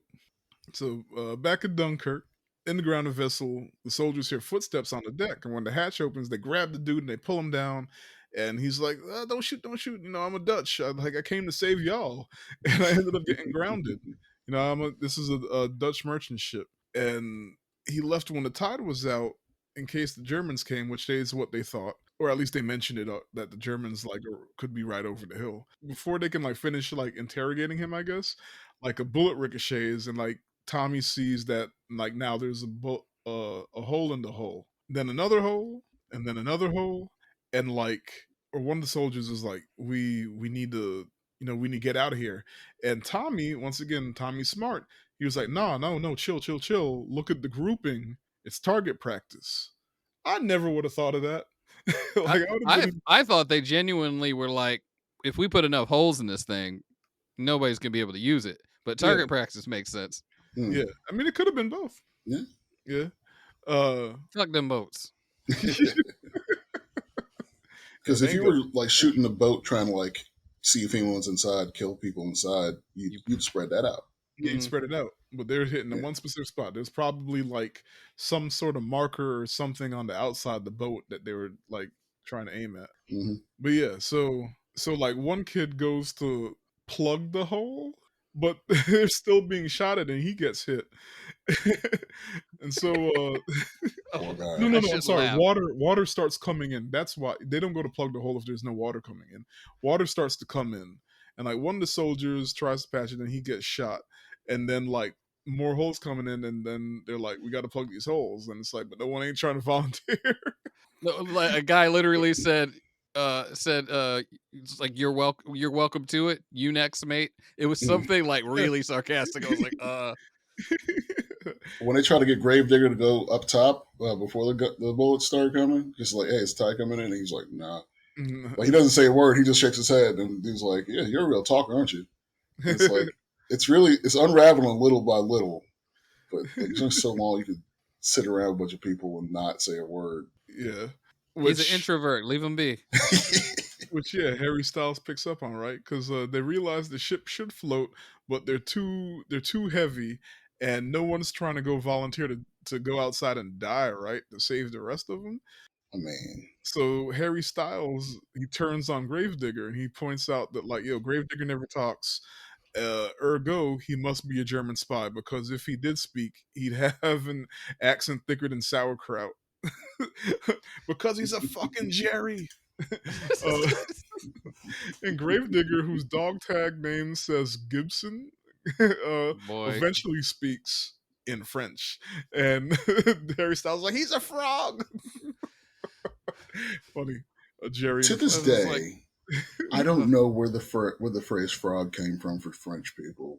It's I'm the willing, silliest and willing to go funniest, down this least rabbit hole. offensive sounding name for a group of people that I've ever heard. it's simultaneously cute, derogatory, Yeah, and nonsensical. I Watching kind of just like it. the only like logic behind it is the FR. Yeah, yeah. but British people do that all the time. I Like, mean, that's all Jerry is yeah, for Yeah. you got Germans. JER and you just sent Jerry. They do that with a lot of stuff. I think that is just a plain Jane British thing to just sort of like slip right off the top and just do whatever. It's like they came to America and named everything new, whatever was in Britain. They're not that creative, Yeah, right? boiling meat. Shout out our Mhm. UK listener. Uh, but UK folks, it's okay. You can just continue to not like America. You all used to If rule the world. We're allowed to make fun of you a little bit. that's fair. you can Uh, take a ribbon, isn't it? so It's just banter. so yeah, so Harry Style, he's turning on Gibson or Gibson the Gravedigger now, whatever his name is, and Tommy tries to stick up for him, and Tommy's like, "Hey, he didn't kill anyone, and he must have taken the dead soldier's uniform because of I mean, he knew that they weren't going to get on the boats. I mean, he just kind of used logic. It's like, yeah, try to find a dead British person on Dunkirk Beach. Like, all yeah, right, like yeah." Yeah, just So he's like, yeah, like that doesn't necessarily mean he killed the guy because there's dead people everywhere, and like Harry ain't buying it, and but kids like Tommy's like, yo, he's standing out there with the rest of us, and like the kids protested for not because the other soldiers like they join Harry's side, and the kid tries to reason with Harry saying like, look, he saved us, bro. Like when the ship got torpedoed, he's the reason we got out. He didn't say all that. He just said he saved us. hmm And Harry asked him if he wanted to volunteer, and Tommy's like, Nah, I want to go home. But Sorry, he Dunkirk, but I he can't said, do like, that. "But one person isn't enough to make this float anyway. This whole time we've been arguing, water just been coming in, right?" And Harry tells him that, like, "Well, then, you gotta go too." Because the rest of the guys are actually his regiment brothers, so he wasn't about to sell them out anyway. Highlanders. Everyone starts squabbling, and then, like, you hear the British guy announce that, like, "Hey, they're floating." So he goes to start the engine, and I'm pretty sure he gets taken out. We don't see it, Oh, the Dutch did? Yeah. we barely hear it, but the engine Yeah. starts, but we also hear bullets coming, right? Hmm. So yeah, And that hull turns into Swiss cheese. yeah. But since they're floating now, like, the tide came in, it floats, and they're getting pulled out to sea. So yeah, so they had to have been in like a riptide, right? Unless he just started the boat and it was just going in a direction, maybe. I don't know.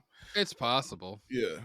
It don't matter. It don't matter. Stop thinking too much about it. So from the pier, we see another ship with evacuees taking off, and Kenneth Branagh and James Darcy, the army officer, notice the Dutch ship floating out past the waves. And James Darcy states that, like, now's the time. Remember, before we see the water pushing the boats back, but like, Yeah. now would be the time for them to get off this beach because the tide is perfect or whatever.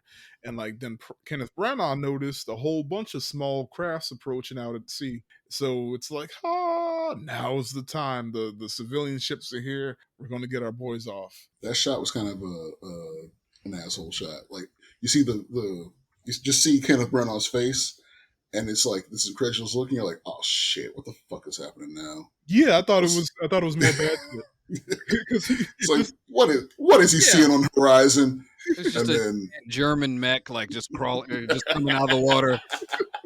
Hitler's like in the top of the mech. It's just he's got he's got Oscar Langley sitting next to him. oh no.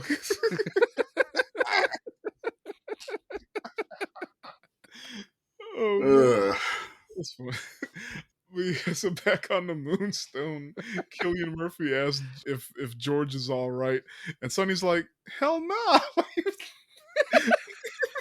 He doesn't say it like that. Like, he's not me, but he's like, "No," Yeah, and he does just straight up go no.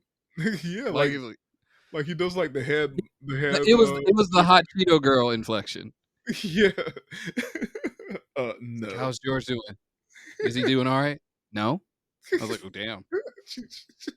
The head twerk and everything. That's funny. So Collins is on the boat. They rescued him, and Collins watches the dogfight up above, and he cheers his buddy on, and like, that's the first time we actually hear that his name is Farrier. And Sonny calls out that there's men in the water, and Pop steers the boat over to him, and they start pulling them aboard, but they're covered in oil Oof. from the minesweeper that got hit. So now there's oil on top of the water. And up in the sky, Farrier, he finally manages to shoot down the German fighter that was tailing him. So like, when he started to go after the second bomber, y'all said, Think so. the German fighter that was with the bomber came in behind him, and so like, he was fighting him. yeah, I think that's right. So on the Dutch boat now, with our beach boys, now the water is too high, and so the soldiers start to bail off the boat. And of our main trio, we see Tommy climb out first and jump, and below we see Gravedigger still trying to patch up holes, and Harry, like, I guess he didn't understand when they yelled "abandon ship" because he's French and he just probably didn't speak English. So his back is to the exit, and instead of just leaving him down there to die, Harry at least tries to get his attention, like, "Hey, we're leaving." So since they got to get off the boat anyway, it like doesn't matter because Yeah. now he's not the enemy anymore. Whatever. Also, he did save his life twice, right? Yeah. Like, come on, man. We boys. So Harry goes up, and Gravedigger tries to get to it, but like, the water's so high that he's swimming essentially when he hits his head on like a beam or something, and he doesn't make it out. Pour one Mm. out for our French buddy. It's just kind of like, man, he helped y'all so many times. Right? Like they would be dead if it wasn't for him, and it was so sad. And all he Yeah. wanted to do was survive, right? I mean, all of them want to do is survive. But anyway, pour one out for Gibson. So the kid is swimming with the rest of the soldiers towards the minesweeper, and he stops and looks back, and he only sees one person. Then he looks back forward at at the ship, and then the overhead bomb and at the overhead bomber that's swooping in. So like the kid dives under the water and like puts his hands on his head, which maybe you can explain this to me. Like it looked like he was just covering his ears, but he's underwater. But maybe he was just protecting his head.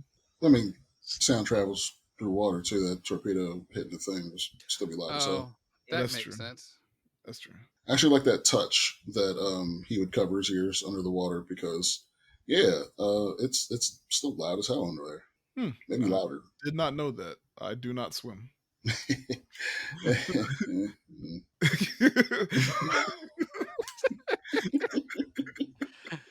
uh, so yeah, so I wasn't sure if he was having a panic attack or what, but I think he was just taking cover. Yeah, so back on the Moonstone, they continue to pull oily soldiers aboard, and one stops and sits in the wheelhouse where Pops is, and he refuses to go below deck. And like this is the second time I noticed that there's a moment where like you just see a terrified soldier, and like Ugh. previously when the minesweeper got hit, the sound of the explosion made like Killian Murphy like go like crouch down into like the fetal position real quick. So like he dealing with like well they said he's shell shocked, so he going through it, and here's another dude that was going through it, and it's the second time you're like, oh, I ain't trying to go below deck because if anything happens, I might not get out, right? Uh, Couldn't escape. but Pops like insists that he gets down there so they can cram as many people in, and then Sonny runs up and he calls down the hatch and he's like, "Hey, be careful because George is still down there." And a soldier who sees him turns around like we see, oh, it's Harry Styles covered in oil. Turns back to him and he's like, Careful. yeah, he's like, he's dead, mate. And like Sonny, like you see him like kind of take it in for a second, and he's like, so bloody, be careful then. Like, oh, his friend's dead. Yeah. Pouring out for our boy George. He deserved better. I mean, Life, yeah, we life told, gone. so yeah, we going to war. So yeah, and then here's the part. So immediately after this, Killian Murphy comes up, and he's like, "Hey, is George gonna be okay?" And like Sonny looks at him, pauses, and remember the last time they spoke, he asked him if he's okay, and he's like, "Nah." Like this time, he pauses and he's like, He's got a hole in his skull. He can't see. "Yeah."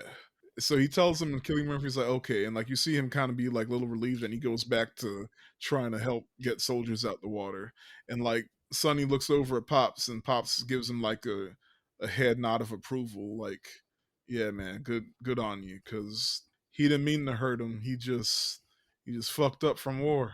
Like, imagine like he loses it at that moment. Like, what happens? Like, yeah, just keep him calm. Yeah. Just the best thing we could do is just keep him calm. He's actually helping right now, anyway. Yeah. Yeah, So I don't know if you noticed my notes. I was keeping track of the different timelines with colors. Now I have a new color because everything converges. The kid Tommy, like through he surfaces through the oil now, and he sees that the minesweeper is done for, and like the bomber is swooping, is cycling back around, and Tommy starts swimming away from it as fast as he can, right, as hard as he can. And Collins on the Moonstone is watching, and he yells like he's watching up at the bomber coming back in, and he's like, "Come on, Farrier, come on!" And Farrier swoops in behind the German bomber, and he opens fire. And like now you can real like this is the fastest the ticking's going now, like because it's the fucking climax. And like Farrier gets the bomber as Colin watches, but notices that the bomber is going to crash and explode in the water where all the fucking Oh oil boy. is. And like he starts to yell for Pops to hit the gas, like go go go, and there's still dudes in the water, right? But Yeah. just and like as soon as the boat like kicks it into gear, Sonny grabs one last hand in the water and he holds on. And like we see the Moonstone take off and the bomber explodes and on impact, and like the oil catches fire and like the flames are racing towards the boat. And But Sonny continues to hold that arm of the last soldier in the water, and eventually we see him get pulled up, and it's Tommy. Our boy made it. Look Uh, after we after spent all a that whole shit. movie with one person at least. Look, man, like especially once you saw that like everybody else was gone and he started swimming back, it was like, oh, that's a wrap. And they made it a point to show that he was covered in oil. Like, Yeah. oh Yeah. man, and he was the last one pulled out because there was still others in the water, but he managed to swim his ass off. Man, he's such a good quick swimmer.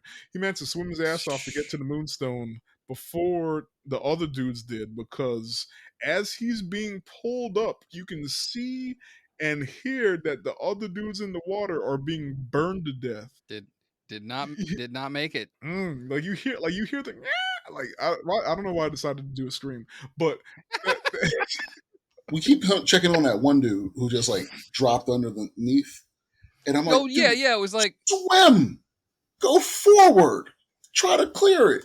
yeah. But nah, he just goes underneath and then just like trying to hold his breath. Like, dude, that fire ain't going nowhere. No, that it's not a match. And I thought the same thing. I was like, okay, if he starts treading like in a direction, he might get from under it because He- it's oil is pretty heavy. yeah. It's not spreading out, but he just pulls a Sonic the Hedgehog and like just goes straight up. And I was like, no, no, what are you doing?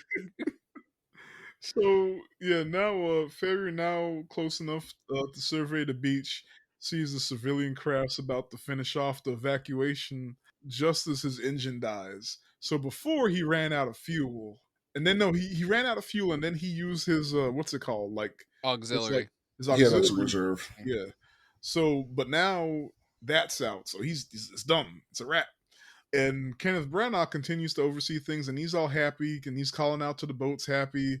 And then he sees Farrier's plane gliding above, but it ain't over yet because another enemy fighter swoops in and like Like, pops bro, the fighter, and like he instructs Sonny to like steer the Moonstone a specific way, like we're gonna go in this direction. And basically, what he was trying to do was convince the fighter pilot that, oh, we're going here. Because remember, it's shoot where they're going, not where they yeah, are. And then turn the boat at the last second so they end up dodging the bullets, which they did. And then this, at the same time, we see the plane is also at the beach because the timelines started to pass each other again. It's the same plane at the beach, and Kenneth Branagh sees that he's about to swoop in, but then he gets shot down by Farrier, who, remember, he ain't got no fuel left. The dude was gliding. no, He saw this he shit, and I was about to say glid. What's the past tense of glided? He glued. He, he glided back We're around. gonna we're gonna coin glid. We're gonna coin that he, right now. He glid back around and got the pilot. So like as a viewer, we see the Moonstone dodge the bullets and the plane get exploded by Farrier at the same time, just which technically whoa. it's two different timelines and it's the same plane, but it's pretty neat. Uh, Yeah, like just in the nick of time, and it's like it's wild because you thought Farrier was done, Yeah, counted out, and he still swooped back in and got one last in with no fuel left. because he's the freaking ace, son. Yeah, other people were they adopted flying planes. He was born in them, molded by them.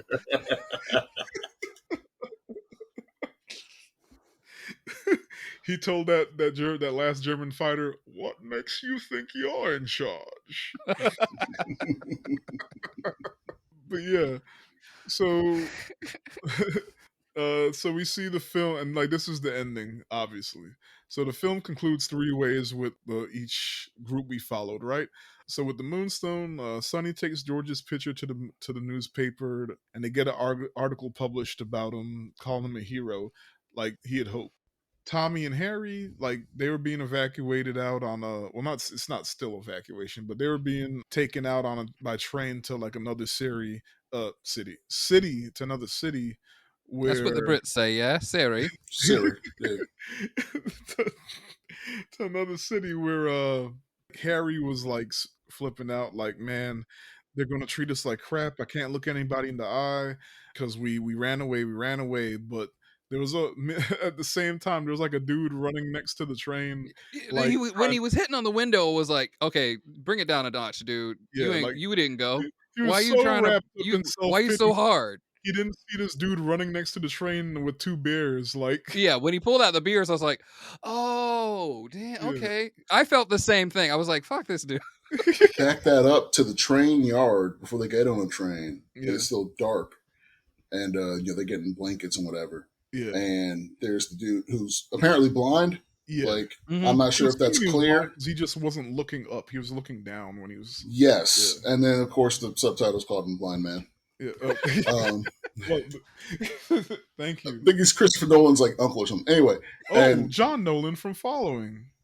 oh, Hey, Hey, okay, yeah, yeah, he was the policeman in Following.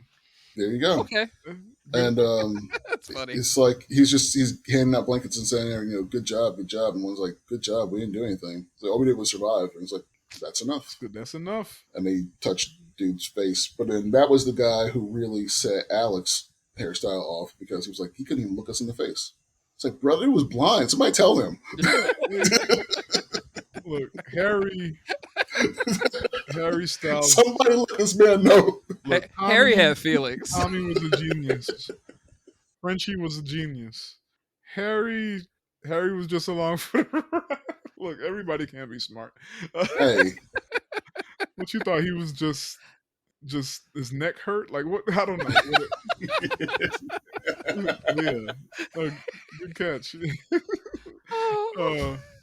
uh, and then with Farrier's story, it ends with him like his not only was his fuel gauge broken, but his landing gear, like, he couldn't get it to deploy, so he had to hand crank it, and he was hand cranking to get Man, his wheels out just in the nick of time for the plane to land, and but he landed on Dunkirk Beach, and the evacuation is already kind of over. Plus, he's far away. He's behind enemy lines now. So he takes his flare gun, sets his plane on fire, just waits, and man. he gets captured by the Germans. oh God, it's Tom Hardy. Oh yeah, Yeah, I when forgot. he took the thing off, I When was he just took his like, mask off, it's oh no, they're about to get their ass kicked by Mad Max. It's like, you guys can arrest him, but your problems are just beginning.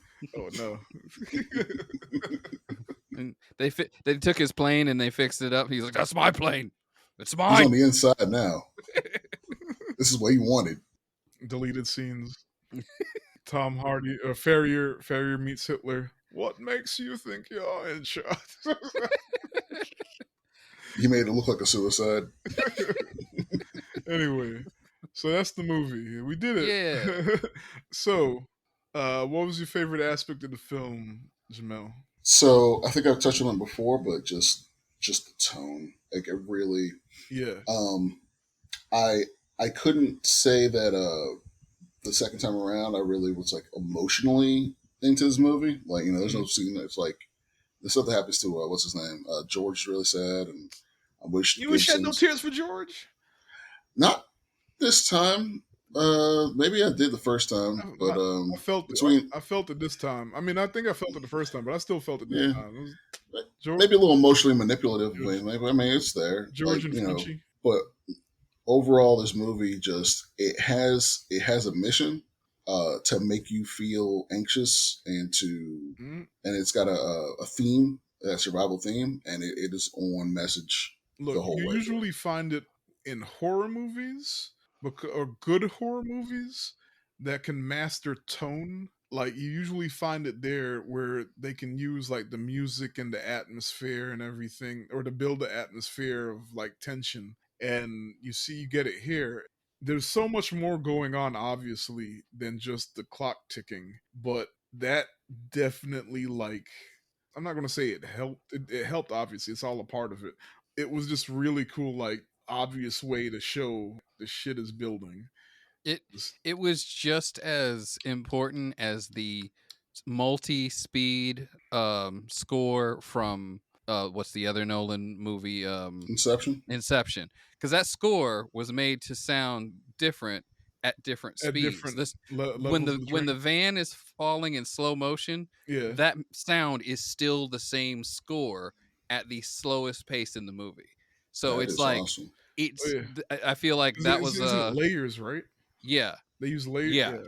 Yeah, So that kind of to me really rounded out the ticking and the score working together that way really reminded which me is of that also much from there. Zimmer, right? Yeah, Yeah. actually. Yep.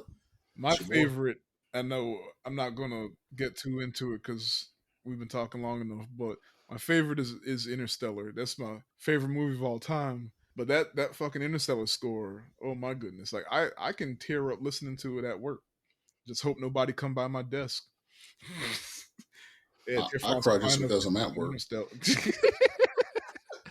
What was your favorite aspect, Tim? um it's weird to say it for like all of the ones we've watched, but the way they kind of worked the time component.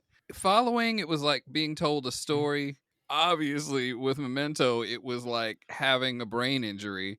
Uh, but in this one, it was closer to the story thing again, like the way you would watch History Channel, Mm, and they would kind of stack these things in order to get you to understand like where like the severity of things. Yeah, Obviously, History Channel isn't going to be nearly as segmented, but they don't really just give you like here's what happened to this plane guy all at once. They'll give you it in a timeline so that you understand how like when things were happening. Same way if you would watch the Civil War like, you know, stories or things like that. They're not just going to be like at the end this happened and then jump back to the beginning. They're really going to give it to you in order, but this still the severity still felt like it was in that order to or the things were in the order they were in to kind of heighten the severity of it. It could have been yeah. in chronological order, but you just kind of would have been floating along, not really taking in how these things were how connected it all is.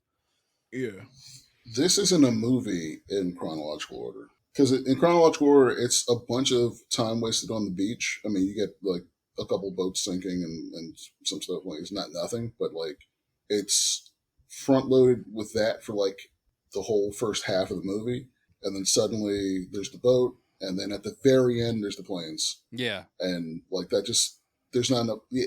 This to get all these aspects and to get all these stories the way that we see them, it's not. I don't think it works as an entertaining movie. Not particularly, without the no. Yeah, structure. outside of this. Yeah, Yeah, I was thinking about that too. Yeah, I don't think first of all, the plane one would be like a 7 minute thing.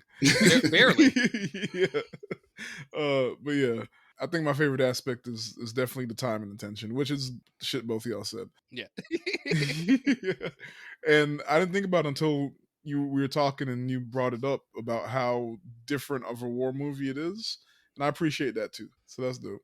Is there a specific scene? We'll double up to save time. Favorite scene, favorite character.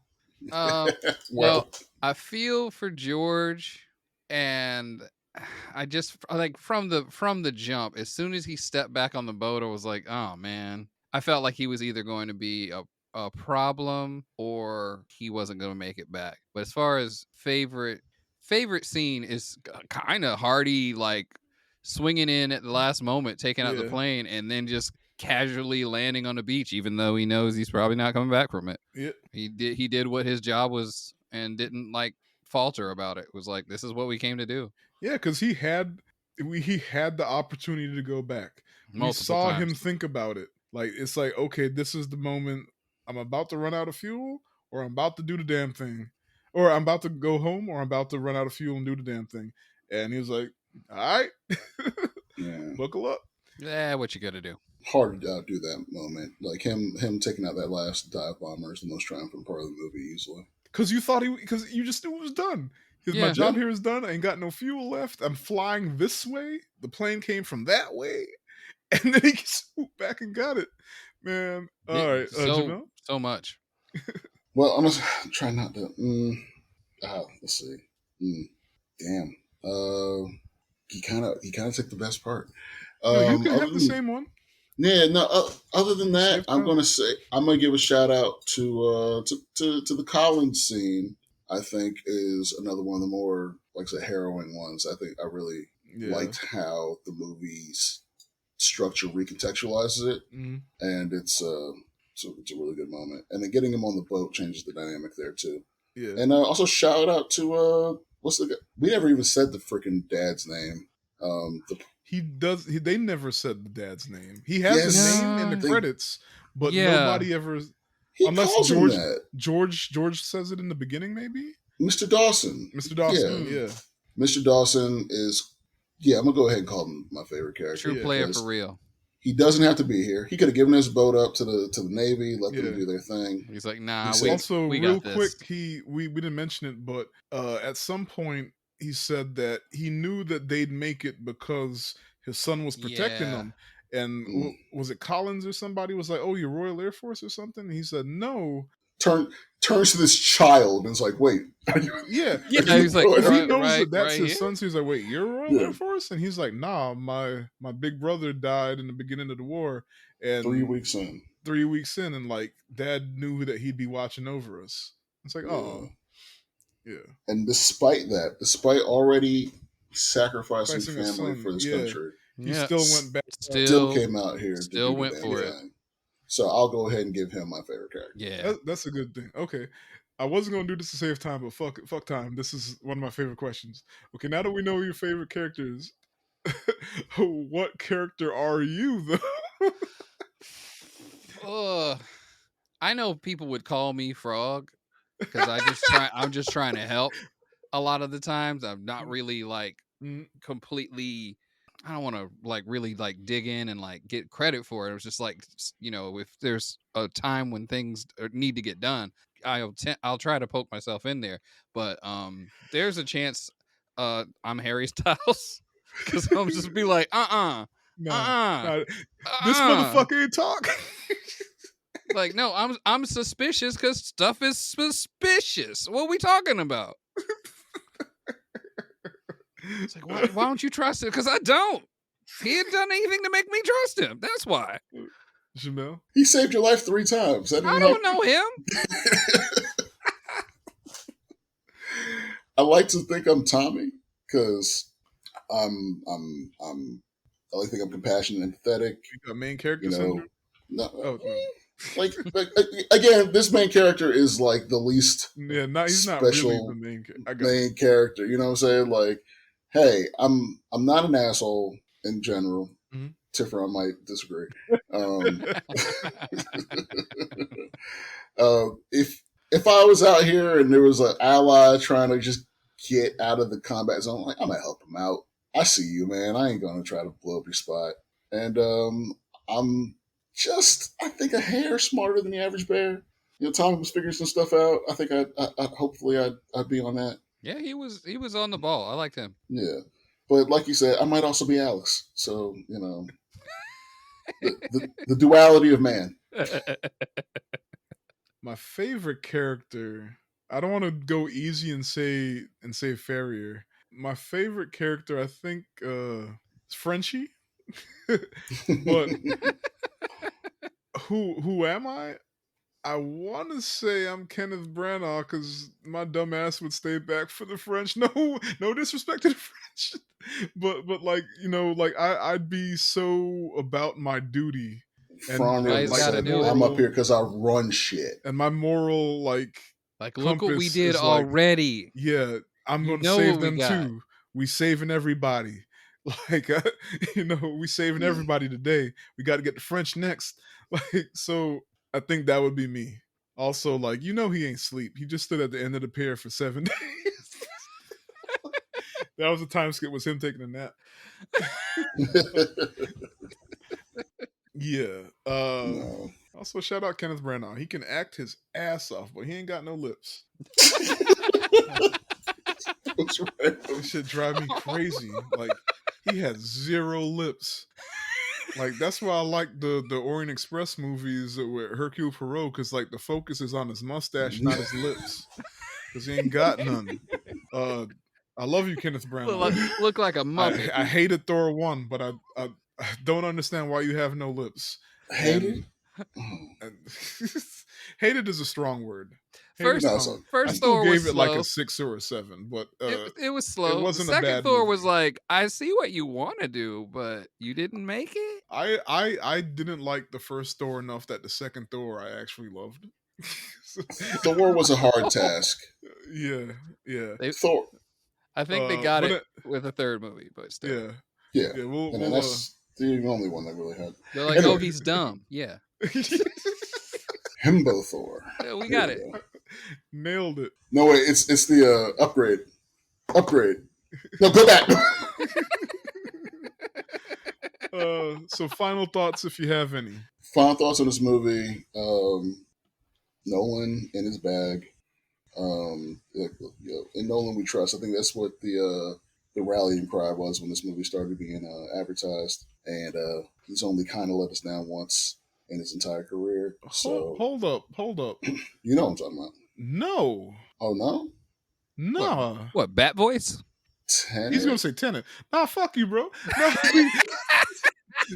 look, we're not gonna get into it for like another 2 years because I don't want to just focus on one. I need to watch So it so again. we're I need not to watch it we're again. not gonna do the sci-fi Nolan trilogy probably until his next movie comes out, which probably is gonna be a sci-fi. I'm gonna guess. But who knows? Like, Who knows? but in 2 years we gonna fight about Tenet. I'll make sure you on the Tenet episode.